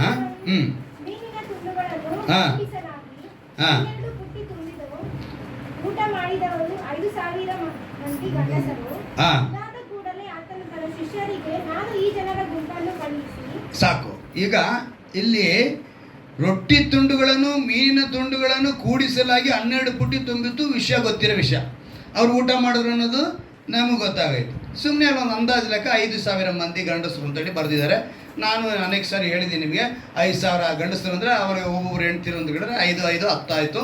ಅವ್ರಿಗೆ 2 ಮಕ್ಕಳು ಅಂದರೆ ಅದು 2 ಮಕ್ಕಳು ಅಂದರೆ 20,000 ಲೆಕ್ಕ. ಇವತ್ತಿನ ಯಾರು ಸತ್ಯವೇದ ಪಂಡಿತರ ಒಂದು ಅಂದಾಜು ಲೆಕ್ಕ. ಒಂದು 20,000 ಜನಕ್ಕೆ ದೇವರೇನು ಮಾಡಿದ್ರಲ್ಲಿ ಅದ್ಭುತ ಮಾಡಿ ತೋರಿಸಿದ್ರು. ಇದು ನಮಗೆ ಗೊತ್ತಿರೋ ವಿಷಯ. ಅಂದರೆ ಇವತ್ತು ನಾವು ಗಮನಿಸಬೇಕಾಗಿದ್ದು, ಮನುಷ್ಯ ಸಂಕಟ, ಇಕ್ಕಟ್ಟು, ಸಮಸ್ಯೆ, ಅನಾರೋಗ್ಯ, ಆರ್ಥಿಕ ಹೊಡೆತ ಬಂದಾಗ ಕಣ್ಣೀರಿನೊಂದಿಗೆ ದೇವರಿಗೆ ಬರ್ತಾನೆ. ಎಲ್ಲಿಗೆ ಬರ್ತಾನೆ? ಕಣ್ಣೀರಿನೊಂದಿಗೆ ದೇವರ ಹತ್ರ ಬರ್ತಾನೆ. ನನ್ನ ಹತ್ರ ಏನಿಲ್ಲ ಅಮ್ಮ, ದೇವರೇ ನಾನು ಏನು ಮಾಡಲಿ ಅಂತೇಳಿ ದೇವರ ಹತ್ರ ಬರ್ತಾನೆ. ಬಂದು ದೇವರ ಆಶೀರ್ವಾದ ಸಿಕ್ಕಿದ ನಂತರ ದೇವರಿಗೆ ಟಾಟಾ ತೋರಿಸ್ತಾ ಇದ್ದಾನೆ. ಏನು ಮಾಡ್ತಿದ್ದಾನೆ? ಇವಾಗ 2ನೇದಾಗಿ ನಿಮಗೆ ಪಾಠನ ದೇವರು ಕಲಿಸ್ಕೊಡ್ತಿದ್ದಾರೆ. ಇವಾಗ ಅದರಲ್ಲೇ ನಾವು ಗಮನಿಸಬೇಕಾದದ್ದು ನೋಡಿ. 45ನೇ ವಾಕ್ಯ ಓದ್ತೀನಿ. ಇದಾದ ಕೂಡಲೇ ಆತನು ತನ್ನ ಶಿಷ್ಯರಿಗೆ, ನಾನು ಈ ಜನರ ಗುಂಪನ್ನು ಕಳುಹಿಸಿ, ಎಷ್ಟಂತೆ ಕಳುಹಿಸಿ ಬಿಡುವಷ್ಟರೊಳಗೆ ನೀವು ದೋಣಿಯನ್ನು ಹತ್ತಿ. ಫಸ್ಟ್ ಹೇಳ್ತಾರೆ ಜನರ ಗುಂಪನ್ನು ಕಳಿಸ್ತಾ ಇದ್ದಾರೆ. ಗಮನಿಸಿ, ಜನರ ಗುಂಪನ್ನು ಕಳಿಸ್ತಾ ಇದ್ದಾರೆ. 2ನೇದಾಗಿ ದೇವರು ಹೇಳ್ತಿದ್ದಾರೆ, ಬಿಡುವಷ್ಟರೊಳಗೆ ನೀವು ದೋಣಿಯನ್ನು ಹತ್ತಿ ಮುಂದಾಗಿ ಆಚೆ ದಡಕ್ಕೆ ಬೆತ್ಸಾಯಿದಕ್ಕೆ ಹೋಗಿರಿ ಎಂದು ಬಲವಂತ ಮಾಡಿದನು. ಈ ಪದ ನಾವು ಗಮನಿಸೋದೇ ಇಲ್ಲ. ಏನು ಮಾಡಿದ್ರಂತೆ ದೇವರು? ಈಗ ನನ್ನ ಮಾತು ನಾನು ನಿಮಗೆ ಅರ್ಥ, ಜನ ಪ್ರೇಯರ್ ಮುಗಿಯಿತು, ಊಟ ಕೊಟ್ಟಿದ್ದು, ಎಲ್ಲರೂ ಹೋಗಿ ಫಸ್ಟ್ ಹೋಗಿ. ನೀವು ಏನು ಮಾಡ್ತಾ ಇದ್ದೀನಿ? ನಾನು ಫಸ್ಟ್ ಹೋಗಿ ಆಮೇಲೆ ಬರ್ರಿ ಮಂಜುನು ಮೂರ್ತಿನೂ ಕರೆದ್ಬಿಟ್ಟು ಬನ್ನಿ ಈ ಫಸ್ಟ್ ಇದು ಗಾಡಿ ಎತ್ಕೊಂಡು ಸೀದಾ ಅಲ್ಲಿಗೆ ಹೋಗ್ಬಿಡ್ರಿ. ಬಲವಂತ ಮಾಡ್ತಾ ಇದ್ದೀನಿ ನಾನು. ಏನಕ್ಕೆ? ವಿಷಯ ಬರ್ತೀನಿ. ಈಗ ಜನರನ್ನ ಕಳಿಸ್ಬಿಟ್ಟೆ, ವಿಶ್ವಾಸಿಗಳನ್ನ ಕಳಿಸ್ಬಿಟ್ಟೆ. ಕಳಿಸಿದ ತಕ್ಷಣ ಇವರಿಬ್ಬರನ್ನು ಇಮಿಡಿಯೇಟ್ ಗಾಡಿ ತಗೊಂಡು ಹೋಗ್ತೀನಿ ಇವ್ರನ್ನೂ ಕಳಿಸ್ತಾ ಇದ್ದೀನಿ. ಕಳಿಸ್ಬಿಟ್ಟು ನೆಕ್ಸ್ಟ್ ಏನು ಮಾಡೋದು ದೇವರು ಅಂತೇಳಿ ಚೆನ್ನಾಗಿ ಬಯಸ್ತದೆ ನೋಡಿ. ಅಲ್ಲಿ ಅವ್ರು ಹೇಳ್ತಾರೆ, ಆತನು ಜನರಿಗೆ ಅಪ್ಪಣೆ ಕೊಟ್ಟ ನಂತರ ಪ್ರಾರ್ಥನೆ ಮಾಡುವುದಕ್ಕಾಗಿ ಬೆಟ್ಟಕ್ಕೆ ಹೋದನು. ಹಲ್ಲೆಲೂಯಾ. ಬಲವಂತ ಮಾಡಿದ್ದು ಯಾಕೆ? ಅವನ್ನ ಕಳಿಸಿದ್ದು ಯಾಕೆ ಅಂತ ಹೇಳಿದ್ರೆ, ಅವ್ರೇನ್ ಮಾಡಕ್ಕೆ? 5 ರೊಟ್ಟಿನ ಕೊಟ್ಟಿದ ತಕ್ಷಣ ಅವ್ರು ಏನ್ ಮಾಡಿದ್ರಂತೆ? ದೇವರ ಹತ್ರ ಮೊರೆಯಿಟ್ರು, ಪ್ರಾರ್ಥನೆ ಮಾಡಿದ್ರು. ಆರಂಭ ಪ್ರಾರ್ಥನೆ. ನಾವು ಅಷ್ಟೇ, ಆರಂಭ ಸರ ಅಂತ ಇಲ್ಲಿಗೆ ಬರ್ತೀವಿ, ದೇವರ ಹತ್ರ ಎಲ್ಲ ಕೇಳ್ತೀವಿ, ಎಲ್ಲ ತಗೊಳ್ತೀವಿ, ಆಮೇಲೆ ಟಾಟಾ. ನೆಕ್ಸ್ಟ್ ಇಲ್ಲ. ನಾನು ಅದಕ್ಕೇ ಇಲ್ಲಿ ಬಂದಿದ ತಕ್ಷಣ ಒಂದು ಪ್ರಾರ್ಥನೆ ಮಾಡಿ ಆರಂಭಿಸ್ತೀನಿ. ನಾವು ಹೋಗುವಾಗ ಕೊನೆ ಪ್ರಾರ್ಥನೆ ಏನಕ್ಕೆ ಮಾಡಿಸ್ತೀನಿ ಹೇಳಿ? ಇದಕ್ಕೇನೆ ದೇವ್ರಿಗೆ ನಾವು ಥ್ಯಾಂಕ್ಸ್ ಹೇಳೋದು. ಅನೇಕರಿಗೆ ರೂಢಿ ಇರಲ್ಲ ಇವೆಲ್ಲ. ನೀವು ಅದನ್ನು ಕಲಿಬೇಕು. ನಿಮ್ಮ ಮನೆಗಿಂದ ಹೊರಡ್ತೀರಾ, ಪ್ರಾರ್ಥನೆ ಮಾಡಿ ಹೋಗಿ. ಮನೆಗೆ ರಿಟರ್ನ್ ಬಂತೀರಾ, ಮನೆತನ ಏನು ಮಾಡಬೇಕು? ಮತ್ತೆ ಪ್ರಾರ್ಥನೆ ಮಾಡಬೇಕು. ನಾವೆಲ್ಲೇ ಹೋಗಲಿ ಬರಲಿ ಪ್ರಾರ್ಥನೆಯಿಂದನೇ ಹೋಗಬೇಕು, ಪ್ರಾರ್ಥನೆಯಿಂದ ಒಳಗೆ ಬರಬೇಕು. ನಾವು ಅದನ್ನು ಕಲಿಬೇಕು. ದೇವರು ಅದನ್ನು ಕಲಿಸ್ಕೊಡ್ತಿದ್ದಾರೆ. ಯಾಕಂದರೆ ಬಲವಂತ ಮಾಡಿ ಅವ್ರನ್ನ ಕಳಿಸಿ ಅಂದರೆ ಅವರು ಏನು ಯೋಚನೆ ಮಾಡೋದು ಅಂತೇಳಿ ನಾವು ಯೋಚನೆ ಮಾಡೋದು ಗೊತ್ತಾ? ಅವ್ರು ತನ್ನ ತಂದೆ ಜೊತೆ ಸಮಯ ಕಳಿಬೇಕು ಅಂತ ತೀರ್ಮಾನ ಮಾಡಿದ್ರು. ಯಾರ ಜೊತೆ? ತಂದೆ ಜೊತೆ. ಅವ್ರ ಜೊತೆ ಸಮಯ ಕಳೆಯೋದಕ್ಕೋಸ್ಕರ ಬಲವಂತವಾಗಿ. ಇವತ್ತು ನಿಮ್ಗೆ ಇನ್ನೊಂದು ಚೆನ್ನಾಗಿ ಜ್ಞಾಪಕಕ್ಕೆ ತರ್ತೀನಿ. ಗಂಡ ಹೆಂಡತಿ ಕೂಡ 1 ಕೊರಿಂಥದವರೆಗೆ 7ನೇ ಅಧ್ಯಾಯದಲ್ಲಿ ಆ ಮಾತು ಬರೆಯಲ್ಪಟ್ಟಿದೆ ನೋಡಿ. 1 ಕೊರಿಂಥದವರೆಗೆ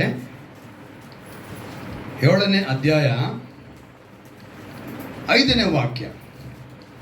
ಪ್ರಾರ್ಥನೆಗೆ ಮನಸ್ಸು ಮಾಡುವುದಕ್ಕಾಗಿ ನೀವು ಪರಸ್ಪರ ಸಮ್ಮತಿಯಿಂದ ಸ್ವಲ್ಪ ಕಾಲ ದಂಪತಿ ಧರ್ಮವನ್ನು ಬಿಟ್ಟು ಅಗಲಿಬಹುದೇ ಹೊರತು ಅನ್ಯಥಾ ಹಾಗೆ ಮಾಡಬಾರದು. ಅಂದ್ರೆ ಗಂಡ ಹೆಂಡತಿ ಕೂಡ ಒಂದು ಮಾತನ್ನ ದೇವರು ಹೇಳ್ಕೊಡ್ತಿದ್ದಾರೆ. ಏನಕ್ಕೆ ಅಂತ ಹೇಳಿದ್ರೆ, ಗಂಡ ಹೆಂಡತಿ ಇಬ್ರು ಸಮ್ಮತಿಸ್ಬೇಕು. ಮೊದಲನೇದಾಗಿ ಏನು? ಗಂಡ ಹೆಂಡತಿ ಇಬ್ರು ಸಮ್ಮತಿಯಿಂದ, ಪರಸ್ಪರ ಸಮ್ಮತಿ ಅಂದರೆ ಪರ್ಮಿಷನ್. ಒಬ್ರಿಗೊಬ್ರು ನೋಡು, ನಾನು ನಿನಗೆ ಹೇಳ್ತಿದ್ದೀನಿ, ನೀನು ನನಗೆ ಹೇಳ್ತಾ ಇದ್ದೆ, ಇಬ್ಬರು ಪರ್ಮಿಷನ್ ತಗೊಳ್ಳೋಣ. ಏನಕ್ಕೆ ಅಂತ ಹೇಳಿದ್ರೆ, ಪರ್ಮಿಷನ್ ತಗೊಂಡು ಸ್ವಲ್ಪ ಕಾಲ, ಅದು ಏನಂತೆ ಸ್ವಲ್ಪ ಕಾಲ ಅಂತ ಹೇಳ್ತಾರೆ. ದಂಪತಿ ಧರ್ಮವನ್ನ ಅಂದರೆ ಗಂಡ ಹೆಂಡತಿಯ ಧರ್ಮ ಅಂತ ಒಂದಿದೆಯಲ್ಲ, ಅದನ್ನು ಬಿಟ್ಟು ಅಗಲಿರಬಹುದೇ ಹೊರತು ಅನ್ಯಥಾ ಹಾಗೆ ಮಾಡಬಾರದು. ಅಂದರೆ ಪ್ರಾರ್ಥನೆ ಮಾಡೋದಕ್ಕೆ ನೀವು ಏನು ಮಾಡಬೇಕು, ಆ ಸಮಯ ನೀವಿಬ್ಬರು ಒಬ್ಬರು ಪರ್ಮಿಷನ್. ಇವತ್ತು ಅನೇಕ ಸ್ತ್ರೀಯರು ಹೆಂಗೆ ಗೊತ್ತಾ, ನಾನು ಕಂಡಿದ್ದೀನಿ ಕಣ್ಣಾರೆ, ಗಂಡಂಗೆ ಮಾಡಬೇಕಾಗಿರೋದನ್ನ ಮಾಡೇ ಇರಲ್ಲ, ಅಡುಗೆ ಮಕ್ಕಳಿಗೆ ಮಾಡಬೇಕಾದ್ರೆ ಅಡುಗೆನ ಮಾಡೋದೇ ಇಲ್ಲ. ಚರ್ಚ್ರಿ ಫಸ್ಟ್ ದೇವ್ರ ಮುಖ್ಯ, ಪ್ರೇಯರ್ ಮುಖ್ಯ. ಏನಂತೆ, ಚರ್ಚ್ ಮುಖ್ಯ, ಪ್ರೇಯರ್ ಮುಖ್ಯ. ಮಕ್ಕಳಿಗೆ ಅಡುಗೆ ಮಾಡೋದು ಬೇಡ, ಗಂಡನಿಗೆ ಅಡುಗೆ ಮಾಡೋದು ಬೇಡ. ನಮ್ಮ ಮನೆಯವರು 3 ಮಕ್ಕಳನ್ನ ಇಟ್ಕೊಂಡು ನಮ್ಮ ತಂದೆ ತಾಯಿಗೆ ಅಡುಗೆ ಮಾಡಿ ಇಟ್ಬಿಟ್ಟು ಬ್ರೇಕ್ಫಾಸ್ಟು ಮಧ್ಯಾಹ್ನದ ಅಡುಗೆ ಮಾಡಿ 3 ಮಕ್ಕಳನ್ನ ಕರ್ಕೊಂಡು ಕಮ್ಮಗೊಂಡಹಳ್ಳಿಯಿಂದ ಮತ್ತಿಗೆರೆಗೆ, ನಾನಿಲ್ಲ ಬಿಡಿ, ನಾನೆಲ್ಲ ಮೂಲೆಗೆ ಬಿರ್ತಿದ್ದೆ ಹುಡುಗ, ಆಯಿತಾ. ಅವರು ಓಡೋಗೋರು. ಹೆಂಗೆ 3 ಮಕ್ಕಳನ್ನ ರೆಡಿ ಮಾಡಿಸ್ಕೊಂಡು, ಇಷ್ಟಕ್ಕೂ ಮಕ್ಕಳು ಸಭೆಯಲ್ಲಿ ಹೋಗಿ ಕುತ್ಕೊಂಡಿದ್ದ ತಕ್ಷಣ ಅಲ್ಲೇ ಇರೋದು, ಯಾರು ಎದ್ದು ಓಡಾಡೋದು ಗೀಡಾಡೋದು ಯಾರೂ ಇಲ್ಲ. ಅವ್ರವ್ರಿಗೆ ಏನು ಬೇಕೋ, ಮಕ್ಳಿಗೆ ಏನು ಬೇಕೋ ಒಂದು ಚಿಪ್ಸ್ ಪ್ಯಾಕೆಟ್ ತೊಗೊಂಡೋಗಿ ಕುಂಡಿಸ್ಕೊಂಡ್ಬಿಟ್ರೆ ಮುಗಿದೋಯ್ತು. ಆ ರೀತಿ ಇದ್ದಿದ್ದಕ್ಕೇ ಇವತ್ತು ಸೇವಕರಾಗಿ ನಿಂತಿದ್ದೀವಿ. ಹಲ್ಲೆಲೂಯಾ.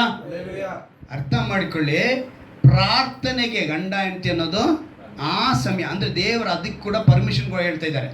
ಇದನ್ನೇನು ಗಮನಿಸ್ಕೊಳ್ಬೇಕು ಅಂತ ಹೇಳಿದ್ರೆ, ನಮಗೆ ಪ್ರಾರ್ಥನೆ ಅನ್ನೋದು ಬಹಳ ಮುಖ್ಯ.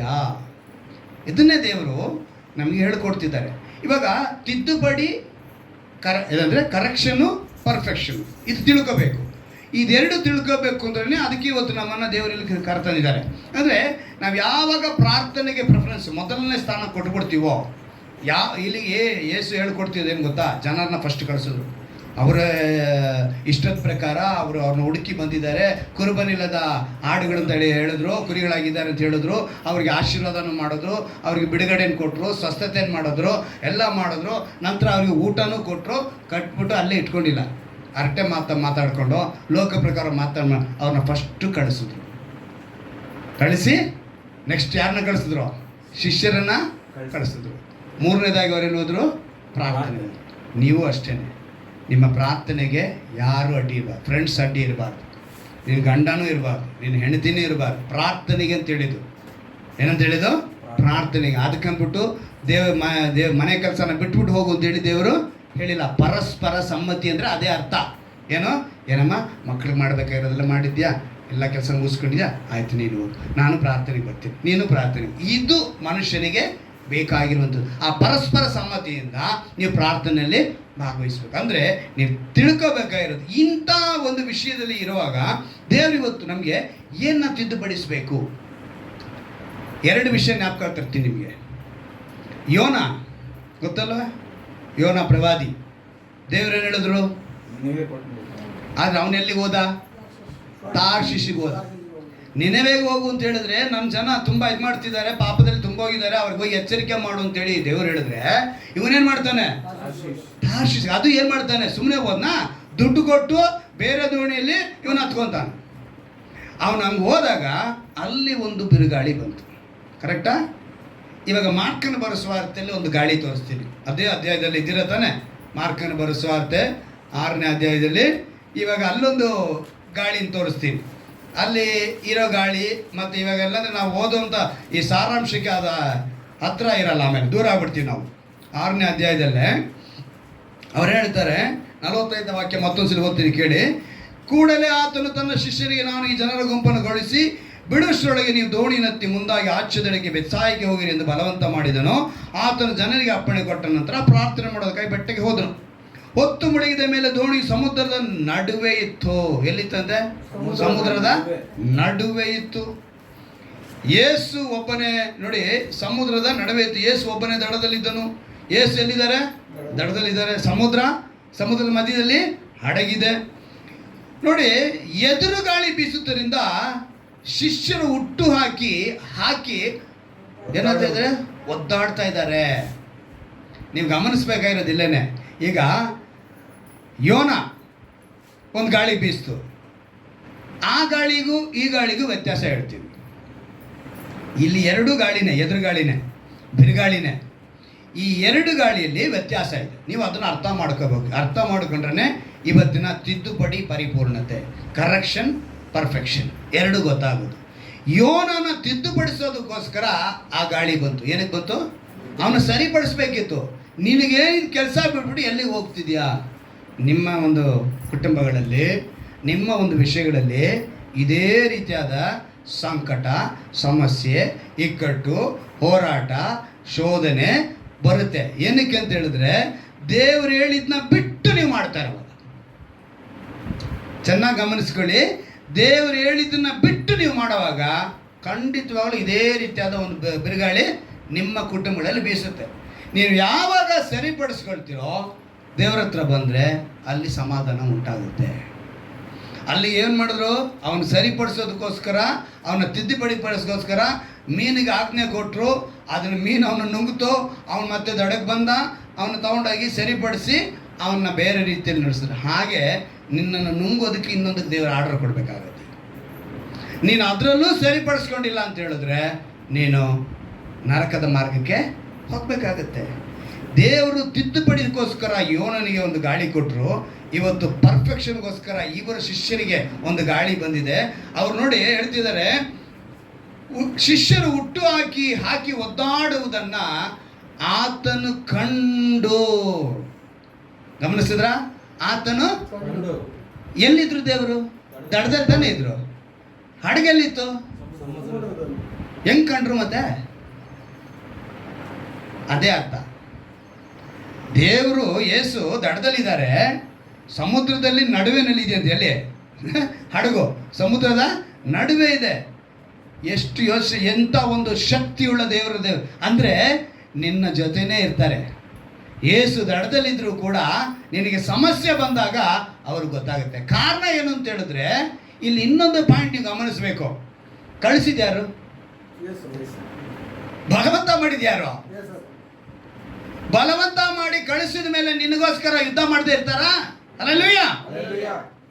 ನಿನ್ನನ್ನ ಅವ್ರು ಕಳಿಸಿದ ಮೇಲೆ, ಅವರೇ ನಿನ್ನ ಬಲವಂತವಾಗಿ ನಿನ್ನ ಕಳಿಸಿದ ಮೇಲೆ ನಿನಗೋಸ್ಕರ ಯುದ್ಧ ಮಾಡೇ ಮಾಡ್ತಾರೆ. ನೀನು ಅದನ್ನು ಅರ್ಥ ಮಾಡ್ಕೊಳ್ಬೇಕು.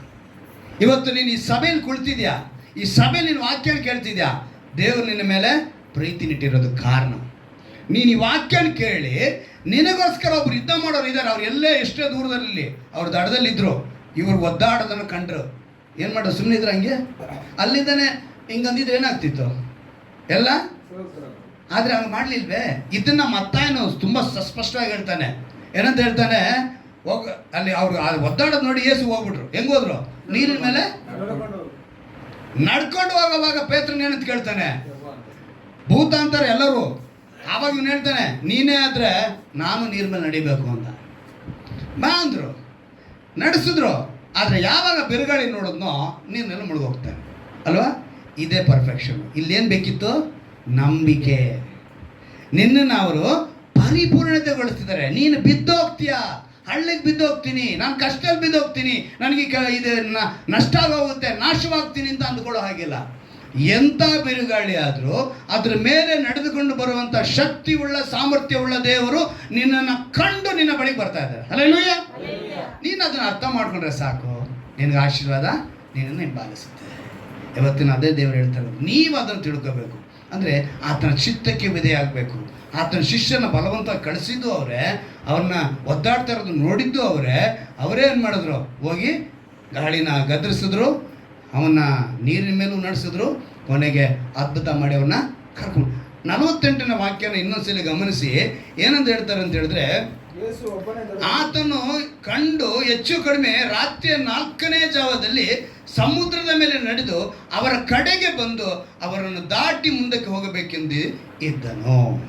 ಬರ್ತಾರೆ, ನಿನ್ನ ಖಂಡಿತವಾಗಲೂ ಅವ್ರು ನಡೆಸಿ ಮುಂದಕ್ಕೆ ನಿನ್ನನ್ನು ವಾಗ್ದಾನವನ್ನು ನೆನೆಸ್ಕೊಳ್ಳಿ. ಬಹು ಸಂತಾನ ಉಳ್ಳವರಾಗಿರಬೇಕು ಅಂತ ಹೇಳಿರೋದು ಅದಕ್ಕೆ ನಾವು. ನೀನು ನಂಬಿಕೆಯಲ್ಲಿ ಬಲವುಳ್ಳವನಾಗಬೇಕು. ನೀನು ಹೆಚ್ಚಬೇಕು. ಹೇಗೆ? ನಂಬಿಕೆಯಲ್ಲಿ ಹೆಚ್ಚುಳ್ಳವನಾಗಬೇಕು. ನೀನು ನಂಬಿಕೆಯಲ್ಲಿ ತುಂಬಿಕೊಂಡವನಾಗಿರಬೇಕು. ಹೇಗೆ ವಶ ಮಾಡಿಕೊಳ್ಳಬೇಕು? ನೀನು ನಂಬಿಕೆಯಲ್ಲಿ ಎಲ್ಲರನ್ನ ಪ್ರೀತಿಯನ್ನು ವಶ ಮಾಡಿಕೊಳ್ಳಬೇಕು. ನೀನು ಹಾಗೆ ದೇವರ ಆ ನಂಬಿಕೆಯಲ್ಲೇ ದೊರೆತನ ಮಾಡುವನಾಗಿರುವ ದೇವರು ನಂಬಿಕೆಯಿಂದ ಹೇಳಿದ್ದಾರೆ, ನೀನು ಎಲ್ಲರ ಮೇಲೆ ಅಧಿಕಾರ ಮಾಡೋದು, ಮನುಷ್ಯರ ಹಕ್ಕನ್ನು ಕೇಳೋದಕ್ಕಲ್ಲ, ಮನುಷ್ಯರ ಮೇಲೆ ದಬ್ಬಾಳಿಕೆ ಮಾಡೋದಕ್ಕಲ್ಲ. ಅವ್ರು ಕೊಟ್ಟಿರೋಂಥ ಅಧಿಕಾರ ಯಾವುದಕ್ಕೂ ಅದಕ್ಕೆ ಉಪಯೋಗಿಸಿದ್ರು. 5 ಕಾಲದಲ್ಲಿ ಪ್ರತ್ಯಕ್ಷರಾದರು. ಶುಭವು ಕೃಪೆ ನಿನ್ನನ್ನು ಹಿಂಬಾಲಿಸ್ಕೊಂಡು ಬರ್ತಾ ಇದೆ. ನೀನು ತಿಳ್ಕೋಬೇಕಾಗಿರೋದು 50ನೇ ವಾಕ್ಯ ಓದ್ತೀನಿ. ಆತನ ಕೂಡಲೇ ಅವರನ್ನು ಮಾತಾಡಿಸಿ ಅವರಿಗೆ ಹೇಳಿದೊಂದು ಮಾತಿನ ಗೊತ್ತಾ, ಧೈರ್ಯವಾಗಿರಿ. ಹಲ್ಲೆಲೂಯಾ. ಬರ್ತಾರೆ, ನಿನಗೆ ಹೇಳ್ತಾರೆ ಧೈರ್ಯವಾಗಿರು, ನಾನು ಅಂಜಬೇಡಿದೆ ಎಂದು ಹೇಳಿದನು. ಅದೇ ನಾನೇ, ನೀನು ಭಯ ಪಡಬೇಡಿ, ನಾನೇ ಇರ್ತೀನಿ ನಿಮಗೆ. ಎಷ್ಟು ಒಂದು ಒಳ್ಳೆಯ ಮಾತನ್ನು ಹೇಳ್ತಾರೆ ಅಂದರೆ, ಯಾವಾಗ ಸಂಶಯ ಪಡ್ತೀರೋ ದೇವರ ವಿಷಯದಲ್ಲಿ ಬಿದ್ದೋಗ್ತೀರೋ. ಪೇತ್ರ ಸಂಶಯ ಪಟ್ಟ, ಬಿರುಗಾಳಿ ನೋಡಿ ಸಂಶಯ ಪಟ್ಟ, ಕೆಳಗೆ ಬಿದ್ದೋದು. ನೀನು ಸಂಶಯ ಪಡಬೇಡ. ಶೋಧನೆ ಬಂದಾಗ, ಹೋರಾಟ ಬಂದಾಗ ಸಂಶಯ ಪಡಬೇಡ. ದೇವ್ರು ನನ್ನ ನಡೆಸ್ತಾರ, ನೋಡ್ತಾ ಇದ್ದಾರಂತ ಪ್ರಶ್ನೆ ಹಾಕ್ಬೇಡ, ಗುಣಗುಟ್ಟಬೇಡ. ದೇವರು ನಿನ್ನ ಕಳಿಸಿರೋದವರೇ, ಅವರೇ ಬರ್ತಾರೆ, ಅವರೇ ಕಾಣ್ತಾ ಇದ್ದಾರೆ. ನೀನು ಕೇಳಬೇಕಾಗಿರೋದು ಇಷ್ಟು ಮಾತ್ರನೇ, 5 ರೊಟ್ಟಿ 2 ಮೀನು. ಫಸ್ಟು ಸ್ತೋತ್ರ ಮಾಡು, ಪ್ರಾರ್ಥನೆ ಮಾಡು, ಮುಗೀತಾ ಎಲ್ಲ ಮುಗೀತಾ ಮತ್ತೆ ಪ್ರಾರ್ಥನೆ ಮಾಡು. ದೇವರೊಂದಿಗೆ ಸಮಯ ಕಡಿ. ದೇವರೊಂದಿಗೆ ಸಮಯ ಕಳುವಾಗ ನಿನ್ನ ತಿದ್ದುಪಡಿಸ್ತಾರೆ, ಪರಿಪೂರ್ಣತೆಗೆ ಕರೆಕ್ಷನ್ನು ಮಾಡ್ತಾರೆ, ಪರ್ಫೆಕ್ಷನ್ ಮಾಡ್ತಾರೆ. ಕೊನೆಯದಾಗಿ ಒಂದೇ ಒಂದು ಮಾತು, ಇಬ್ರಿಯರಿಗೆ ಬರೆದ ಪತ್ರಿಕೆ 13ನೇ ಅಧ್ಯಾಯದಲ್ಲಿ ಒಂದು ಮಾತು ಹೇಳಿ ನಾವು ಪ್ರಾರ್ಥನೆ ಒಳಗೋಣ. ಇಬ್ರಿಯರಿಗೆ ಬರೆದ ಪತ್ರಿಕೆ 13ನೇ ಅಧ್ಯಾಯ 5ನೇ ವಾಕ್ಯ. ಇಬ್ರಿಯರಿಗೆ ಬರೆದ ಪತ್ರಿಕೆ 13ನೇ ಅಧ್ಯಾಯ 5ನೇ ವಾಕ್ಯ. ನಿಮಗಿರುವುಗಳಲ್ಲಿ ತೃಪ್ತರಾಗಿರಿ, ನಾನು ನಿನ್ನನ್ನು ಎಂದಿಗೂ ಕೈ ಬಿಡುವುದಿಲ್ಲ, ಎಂದಿಗೂ ತೊರೆಯುವುದಿಲ್ಲವೆಂದು ದೇವರು ತಾನೇ ಹೇಳಿದ್ದಾನೆ. ಹಲ್ಲೆಲೂಯಾ. ಯಾವತ್ತೂ ಗಮನದಲ್ಲಿ ಇಟ್ಕೊಳ್ಳಿ, ನಿಮ್ಮ ಇರೋದ್ರಲ್ಲಿ ತೃಪ್ತರಾಗಿರಿ. ಅದನ್ನೇ 5 ರೊಟ್ಟಿ 2 ಮೀನು ಹೇಳಿದ್ದು. ಏನು ಮಾಡಬೇಕು? 5 ರೊಟ್ಟಿ 2 ಮೀನು, ಎಷ್ಟು 12 ಪುಟ್ಟಿ ಉಳಿತು ಅಂತ ಹೇಳಿದ್ರೆ ಅವರು ಪ್ರಾರ್ಥನೆ ಮಾಡಿಸ್ಕೊಂಡ್ರು ಆರಂಭವಾಗಿ. ಅದೇ ರೀತಿಯಾಗಿ ಕೊನೆಯಲ್ಲೂ ಪ್ರಾರ್ಥನೆ. ಇರೋದ್ರಲ್ಲಿ ತೃಪ್ತಿಯಾಗಿರ್ರಿ. ದೇವರೇನು ಮಾಡಲ್ಲ, ನಿಮ್ಮನ್ನ ಯಾವತ್ತೂ ಕೈ ಬಿಡೋದಿಲ್ಲ, ತೊರೆಯುವುದಿಲ್ಲ. ನಾವು ಮೊಣಕಾಲಾಗಿ ಈ ಅನುಭವ ಕೊಡಿ ಅಂತೇಳಿ ಪ್ರಾರ್ಥನೆ ಮಾಡೋಣ. ಎಲ್ಲರೂ ಕೇಳೋಣ. ಒಂದು ಅದ್ಭುತವಾದ ಸಂದೇಶವನ್ನು ದೇವರು ನಮಗೆ ಕೊಟ್ಟಿದ್ದಾರೆ. ನಮ್ಮನ್ನು ತಿದ್ದುಪಡಿಸಬೇಕೆಂದು, ನಾವು ಸರಿಯಾಗಿರಬೇಕಂತೇಳಿ ದೇವರು ಯೋಚನೆ ಮಾಡೋದ್ರಿಂದ ನಮಗೆ ಪರಿಪೂರ್ಣತೆಗೊಳ್ಳುವುದಕ್ಕಾಗಿ ನಾವು ನಂಬಿಕೆಯಲ್ಲಿ ಇನ್ನೂ ಹೆಚ್ಚಾಗಿ ಸಮೃದ್ಧಿ ಉಳ್ಳಬೇಕು. ಯಾಕಂದರೆ ನಾವು ಬಹು ಸಂತಾನವುಳ್ಳವರಾಗಿದ್ದರೆ ಫಲ ಕೊಡಬೇಕು. ನಂಬಿಕೆಯಲ್ಲಿ ಫಲ ಕೊಡಬೇಕು. ನಮ್ಮ ನಂಬಿಕೆ ಅಧಿಕವಾಗಬೇಕು, ಹೆಚ್ಚಾಗಬೇಕು. ನಾವು ನಂಬಿಕೆಯಲ್ಲಿ ಅನೇಕರನ್ನು ತುಂಬಿಕೊಂಡವರಾಗಿರಬೇಕು. ನಾವು ನಂಬಿಕೆಯಲ್ಲಿ ಅನೇಕರನ್ನ ಕ್ರಿಸ್ತನಲ್ಲಿ ವಶ ಮಾಡಿಕೊಳ್ಳುವವರಾಗಿರಬೇಕು. ನಂಬಿಕೆಯಲ್ಲಿ ದೊರೆತನ ಮಾಡುವವರಾಗಿರಬೇಕು. ಶುಭವು ಕೃಪೆ ನಮ್ಮನ್ನು ಹಿಂಬಾಲಿಸ್ತಾ ಇರುತ್ತೆ. ಆ ಶುಭವು ನಮ್ಮನ್ನು ಹಿಂಬಾಲಿಸುವಂತೆ 5 ಕಾಲಗಳಲ್ಲಿ ನಮಗೆ ಒಡಂಬಡಿಕೆ ಮಾಡಿಕೊಟ್ಟದ್ದು ದೇವರು. ಇವತ್ತು ನಿನ್ನ ಎಚ್ಚರಿಕೆ ಪಡಿಸಿದ್ದಾರೆ. ನೀನು ತಿದ್ದುಪಡಿಸ್ಕೋ, ಪರಿಪೂರ್ಣತೆ ಇರು.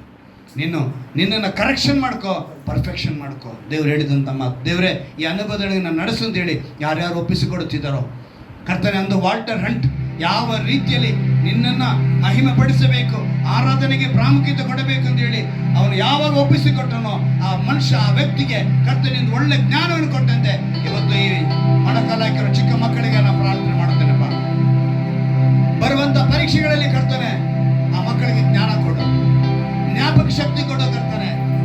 ಇಡೀ ಶಾಲೆಯಲ್ಲಿ ಕರ್ತನೆ ಈ ಮಕ್ಕಳು ಮೊದಲನೇವಾಗಿರಬೇಕು. ಈ ವಾಕ್ಯವನ್ನು ಒಂದು ವೇಳೆ ಯಾರಾದರೂ ಕರ್ತನೆ ಆನ್ಲೈನಲ್ಲೋ ಯೂಟ್ಯೂಬ್ನಲ್ಲೋ ಕೇಳುವಾಗ ಕರ್ತನೆ ಆ ಮಕ್ಕಳಿಗಾಗಿ ಕೂಡ ನಾವು ಪ್ರಾರ್ಥನೆ ಮಾಡುತ್ತೇನೆಪ್ಪ. ಕರ್ತನೆ, ಇವರೆಲ್ಲರೂ ಕೂಡ ಅವರ ಶಾಲೆಗಳಲ್ಲಿ ಮೊದಲನೇವರಾಗಿರಬೇಕು. ಒಂದು ವಾಲ್ಟರ್ ಹಂಟ್ ಹೆಂಗೆ ಕರ್ತನೆ ನಿನ್ನ ಜ್ಞಾನವನ್ನು ಪಡೆದು ಒಂದು ಉನ್ನತ ಸ್ಥಾನಕ್ಕೆ ಬಂದನೋ, ಹಾಗೆ ಈ ಮಕ್ಕಳು ಒಂದು ಉನ್ನತ ಸ್ಥಾನಕ್ಕೆ ಬರುವಂತೆ ಕೃಪೆ ಮಾಡಿಕೊಳ್ಳಿ. ಈ ವಾಕ್ಯವನ್ನು ಕೇಳಿದ ಪ್ರತಿಯೊಂದು ಕುಟುಂಬಗಳಿಗಾಗಿ ಸ್ತೋತ್ರ ಮಾಡುತ್ತೇನೆ ಕರ್ತನೆ. ಪರಸ್ಪರ ಸಮ್ಮತಿಯಿಂದ ಪ್ರಾರ್ಥನೆ ಮಾಡುವುದಕ್ಕೆ ಒಬ್ಬರಿಗೊಬ್ಬರು ಅವರು ಅಗಲಿಯಬಹುದು ಹೊರತು ಅನ್ಯತೆ ಹಾಗೆ ಇರಬಾರದು ಅಂತ ಹೇಳಿಕೊಟ್ಟಿದೆಯಪ್ಪ. ಅಲ್ಲಿಗೆ ಪ್ರಾರ್ಥನೆ ಎಷ್ಟು ಪ್ರಾಮುಖ್ಯತೆ. ನೀನು 5 ರೊಟ್ಟಿ 2 ಮೀನನ್ನ ದೇವರ ಸ್ತೋತ್ರ ಮಾಡಿ ಮುರಿದು ಕರ್ತನೆ ಸುಮಾರು 20,000 ಜನರು ತಿನ್ನುವಂತೆಯೋ, ಅಂದಾಜು ಲೆಕ್ಕ 5,000 ಗಂಡಸರು ಎಂದು ಬರೆಯಲ್ಪಟ್ಟಿದೆ. ಅವರಿಗೆ ಕುಟುಂಬ ಮಕ್ಕಳು ಅಂತ ಹೇಳುವಾಗ 20,000 ಜನ ಇರಬಹುದು ಅಂತೇಳಿ ನಾವು ನೆನೆಸುವಾಗ ಅದಕ್ಕೆ ಕಾರಣ ನೀನು ತಂದೆಯಾದ ದೇವರನ್ನ ನೀನು ಬೇಡಿಕೊಂಡದ್ದು. ಇವತ್ತು ನಾವು ಸಹ ನಿನ್ನ ಬಳಿ ಬೇಡಿಕೊಂಡು ನಮಗಿರುವುಗಳಲ್ಲಿ ತೃಪ್ತರಾಗಿ ನೀನು ಹೇಳಿದ್ಯಾ, ನೀನು ನಮ್ಮನ್ನ ಕೈ ಬಿಡುವುದಿಲ್ಲ, ತೊರೆಯುವುದಿಲ್ಲ ಅಂತ ಹೇಳಿದ್ಯಪ್ಪ. ಆ ಮಾತಿನ ಮೇಲೆ ನಂಬಿಕೆ ಇಟ್ಟು ನಮ್ಮನ್ನ ಪರಿಪೂರ್ಣತೆಗೊಳ್ಳುವಂತೆ ನೀನು ಕೃಪೆ ಮಾಡಿಕೊಟ್ಟಿರುವುದಕ್ಕಾಗಿ ಸ್ತೋತ್ರ ರಾಜ. ಬಿರುಗಾಳಿ ಬರಬಹುದು ಕರ್ತನೆ, ಮಾತು ತಪ್ಪಿ ಹೋದ ಯೋನನಿಗೆ ತಿದ್ದುಪಡಿಸುವುದಕ್ಕಾಗಿ ಅಂದು ಒಂದು ಬಿರುಗಾಳಿ ಬಂತು ರಾಜ. ನಂತರ ಅವನ ಸರಿಪಡಿಸಿದೆ. ನಂತರ ನೀನು ಏಕಾಂತವಾಗಿ ಪ್ರಾರ್ಥನೆ ಮಾಡುವುದಕ್ಕಾಗಿ ಬೆಟ್ಟಕ್ಕೆ ಹೋಗುವಾಗ ಜನರನ್ನು ಕಳುಹಿಸಿ ಶಿಷ್ಯರನ್ನು ಬಲವಂತ ಮಾಡಿ ನೀನು ಪ್ರಾರ್ಥನೆಗೆ ಹೇಗೆ ಪ್ರಾಮುಖ್ಯತೆ ಕೊಟ್ಟೆಯೋ ಆ ಪಾಠವನ್ನು ನಾವು ಕಲಿಯುವಂತೆ ಕೃಪೆ ಮಾಡಿಕೊಡು. ಆದರೆ ಬಲವಂತದಿಂದ ಹೋದಂತ ಶಿಷ್ಯರನ್ನ ನೀನು ಮರೆಯಲಿಲ್ಲ, ತೊರೆಯಲಿಲ್ಲ, ಕೈ ಬಿಡಲಿಲ್ಲ. ಎದುರು ಗಾಳಿ ಬೀಸಿದಾಗ ದಡದಲ್ಲಿದ್ದರೂ ಕೂಡ ಅವರನ್ನ ಕಂಡು ಅವರ ಬಳಿಗೆ ಹೋಗಿ ಅವರಿಗೆ ಅದ್ಭುತವನ್ನ ಮಾಡಿದೆ. ಧೈರ್ಯವಾಗಿರಿ, ಅಂಜಬೇಡಿರಿ, ನಾನು ಅಂತೇಳಿ ನೀನು ಮಾತು ಕೊಟ್ಟೆ ಕರ್ತೇನೆ. ಇವತ್ತು ಈ ಸ್ಥಳದಲ್ಲಿ ಮೊಣಕಾಲಾಗಿರುವ ಪ್ರತಿಯೊಂದು ಕುಟುಂಬಕ್ಕಾಗಿ ನಾನು ಸ್ತೋತ್ರ ಮಾಡುತ್ತೇನೆ. ವಾಕ್ಯವನ್ನು ಕೇಳುವಂತ ಯಾವುದೇ ಕುಟುಂಬಗಳಾಗಿರ್ಬೋದು ಕರ್ತನೆ, ಅವರಿಗಾಗಿ ಕೂಡ ಸ್ತೋತ್ರ ಮಾಡುತ್ತೇನೆಪ್ಪ. ನೀನು ಹೇಳುವಂತ ಮಾತು, ಧೈರ್ಯವಾಗಿರಿ, ಅಂಜಬೇಡಿರಿ, ನಾನು ಅವರ ಕುಟುಂಬದ ಸಮಸ್ಯೆಗಳನ್ನು ತೆಗೆದುಹಾಕಿ ಅದ್ಭುತಗಳನ್ನು ಮಾಡಿ ಅಗತ್ಯಗಳನ್ನು ಪೂರೈಸಿ ಕೊರತೆಗಳನ್ನು ನೀಗಿಸಿ ಕಣ್ಣೀರನ್ನು ಒರೆಸಿ ವ್ಯಾಧಿಗಳಿಂದ ಬಿಡುಗಡೆ ಕೊಡು ಕರ್ತನೆ. ಎಸಯ್ಯ, ಕುರುಬನಿಲ್ಲದ ಕುರಿಗಳ ಹಾಗಿದ್ದಾರೆ ಎಂದು ನಿನ್ನ ಬಳಿಗೆ ಬಂದಂತ ಅವರ ಮೇಲೆ ನೀನು ಕನಿಕರ ಪಟ್ಟೆ ಎಂದು ನಾವು ನೋಡುತ್ತೇವೆಪ್ಪ. ಇವತ್ತು ವ್ಯಾಧಿಯಿಂದ ರೋಗದಿಂದ ಬಳಲುತ್ತಿರುವಂತ ಎಂಥವರಾಗಿರಬಹುದು ಕರ್ತನೆ. ಇದು ನನಗೆ ಜನ್ಮ ಪಾಪವಾ ಅಥವಾ ನನ್ನ ಪಾರಂಪರ್ಯದಿಂದ ಬಂದಿದ್ದ, ನನ್ನ ಕುಟುಂಬದಿಂದ ಬಂದಿದ್ದ ಎಂದು ನೆನೆಸದೆ ನೀನು ಧೈರ್ಯ ಪಡಿಸು ರಾಜ. ಇವತ್ತು ನೀನು ಹೇಳು ಕರ್ತನೆ, ಧೈರ್ಯವಾಗಿರು ಮಗನೇ, ಧೈರ್ಯವಾಗಿರು ಮಗನೇ. ಇವತ್ತು ನಿನಗೊಂದು ಬಿಡುಗಡೆ ಅಂತ ಹೇಳಿ. ಯಾಕೆಂತ ಹೇಳಿದ್ರೆ ನೀನು ಅನ್ಯತಾ ಹಾಗೆ ದೂರವಾಗಿರುವಂತ ದೇವರಲ್ಲಪ್ಪ, ನೀನು ಹತ್ತಿರ ಇರುವಂತ ದೇವರು. ಶರೀರವನ್ನು ಉಂಟು ಮಾಡಿ ನಿನ್ನ ಹೋಲಿಕೆಯಲ್ಲಿ ನಿನ್ನ ಸ್ವರೂಪದಲ್ಲಿ ಉಂಟು ಮಾಡಿರುವ ಶರೀರಪ್ಪ ಇವು. ಆ ಶರೀರದಲ್ಲಿ ಒಂದು ಬಲಹೀನತೆ ಇರುವುದಕ್ಕೆ ಸಾಧ್ಯವಿಲ್ಲ ಕರ್ತನೆ. ಒಂದು ವೇಳೆ ಆ ಮನುಷ್ಯನಲ್ಲಿ, ಆ ಸಹೋದರನಲ್ಲಿ, ಆ ಸಹೋದರಿಯಲ್ಲಿ ಒಂದು ವೇಳೆ ಕೊರತೆ ಇದ್ದರೆ ದಯವಿಟ್ಟು ನೀನು ಕ್ಷಮಿಸಿ ಇವತ್ತು ಆ ಶರೀರದ ಅಂಗಾಂಗಗಳನ್ನ ನೀನು ನೂತನ ಪಡಿಸಬೇಕನ್ನ ಪ್ರಾರ್ಥಿಸ್ತೇನೆ. ಎಂತ ಗಡ್ಡೆ ಆಗಿರ್ಲಿ ಕರ್ತನೆ, ಇವತ್ತು ಮಾಯವಾಗಬೇಕು ರಾಜ. ಎಂತ ನೋವಿರಲಿ ಕರ್ತನೆ, ಇವತ್ತು ಮಾಯವಾಗಬೇಕು ಕರ್ತನೆ. ಪಾಸ್ಟರ್ ಪ್ರಾರ್ಥನೆ ಮಾಡುವುದರಿಂದ ಅಲ್ಲಪ್ಪ, ಯೇಸು ಎಂಬ ನಾಮದಿಂದ ಕರ್ತನೆ, ಯೇಸು ಎಂಬ ನಾಮದಲ್ಲಿ ಹೇಳುತ್ತಿದ್ದೇನೆಪ್ಪ, ಆ ಶರೀರದಲ್ಲಿ ಯಾವುದೇ ವಿಧವಾದ ನೋವು ಗಡ್ಡೆ ಇರುವುದಕ್ಕೆ ಅಧಿಕಾರವಿಲ್ಲ ರಾಜ. ಇವತ್ತು ಸ್ವಸ್ಥತೆ ಉಂಟಾಗಬೇಕು ಕರ್ತನೆ. ಸಭೆಯಲ್ಲಿ ಸಾಕ್ಷಿ ಹೇಳಬೇಕು ಕರ್ತನೆ. ವಾಕ್ಯವನ್ನು ಕೇಳುವಂತರು ಅವರವರ ಸಭೆಗಳಲ್ಲಿ ಹೋಗಿ ಕರ್ತನೆ, ಈ ದಿವಸ ಈ ಒಂದು ಪ್ರಾರ್ಥನೆಯಿಂದ, ಈ ವಾಕ್ಯದಿಂದ ನಾನು ಒಂದು ಬಿಡುಗಡೆ ಸ್ವಸ್ಥತೆ ಉಂಟಾಯಿತು ಹೇಳತಕ್ಕದಾಗಿ ಒಂದು ಅದ್ಭುತ ಉಂಟಾಗಲಿ ಕರ್ತನೆ. ನಡೆಸು, ನಾಮನ ಮೈಪಡಿಸಿಕೊಳ್ಳಿ. ನಿನ್ನ ಸದಾಕಾಲ ಇರುವಂತ ದೇವರು ಇರುವಾತನು ಕರ್ತನೆ. ಯೇಸು ಕ್ರಿಸ್ತನು ನಿನ್ನೆ ಇದ್ದ ಹಾಗೆ ಈ ಹೊತ್ತು ನಿರಂತರವೂ ಹಾಗೇ ಇರುವರು. ನಾನು ನಿಮ್ಮನ್ನು ಕೈ ಬಿಡುವುದಿಲ್ಲ, ತೊರೆಯುವುದಿಲ್ಲ ಅಂತ ಹೇಳಿದ್ಯಾ. ನೀನು ನಮಗಾಗಿ ಯುದ್ಧ ಮಾಡೋದಕ್ಕಾಗಿ ಸ್ತೋತ್ರ ರಾಜ. ಕೇಳಿದ ವಾಕ್ಯ ಒಪ್ಪಿಸಿಕೊಟ್ಟವರ ಪ್ರತಿಯೊಬ್ಬನ್ನು ಬಲಪಡಿಸು, ಆಶ್ರಯಿಸು, ಸಾಕ್ಷಿ ಹೇಳುವಂತೆ ಕೃಪೆ ಮಾಡಿಕೊಡು. ನಮ್ಮ ರಕ್ಷಕನು ವಿಮೋಚಕನಾಗಿರುವ ಯೇಸು ಕ್ರಿಸ್ತನ ನಾಮದಲ್ಲಿ ಪ್ರಾರ್ಥಿಸಿ ಬೇಡ ತಂದೆಯೇ, ಆಮೆನ್. ಹಲ್ಲೆಲೂಯಾ.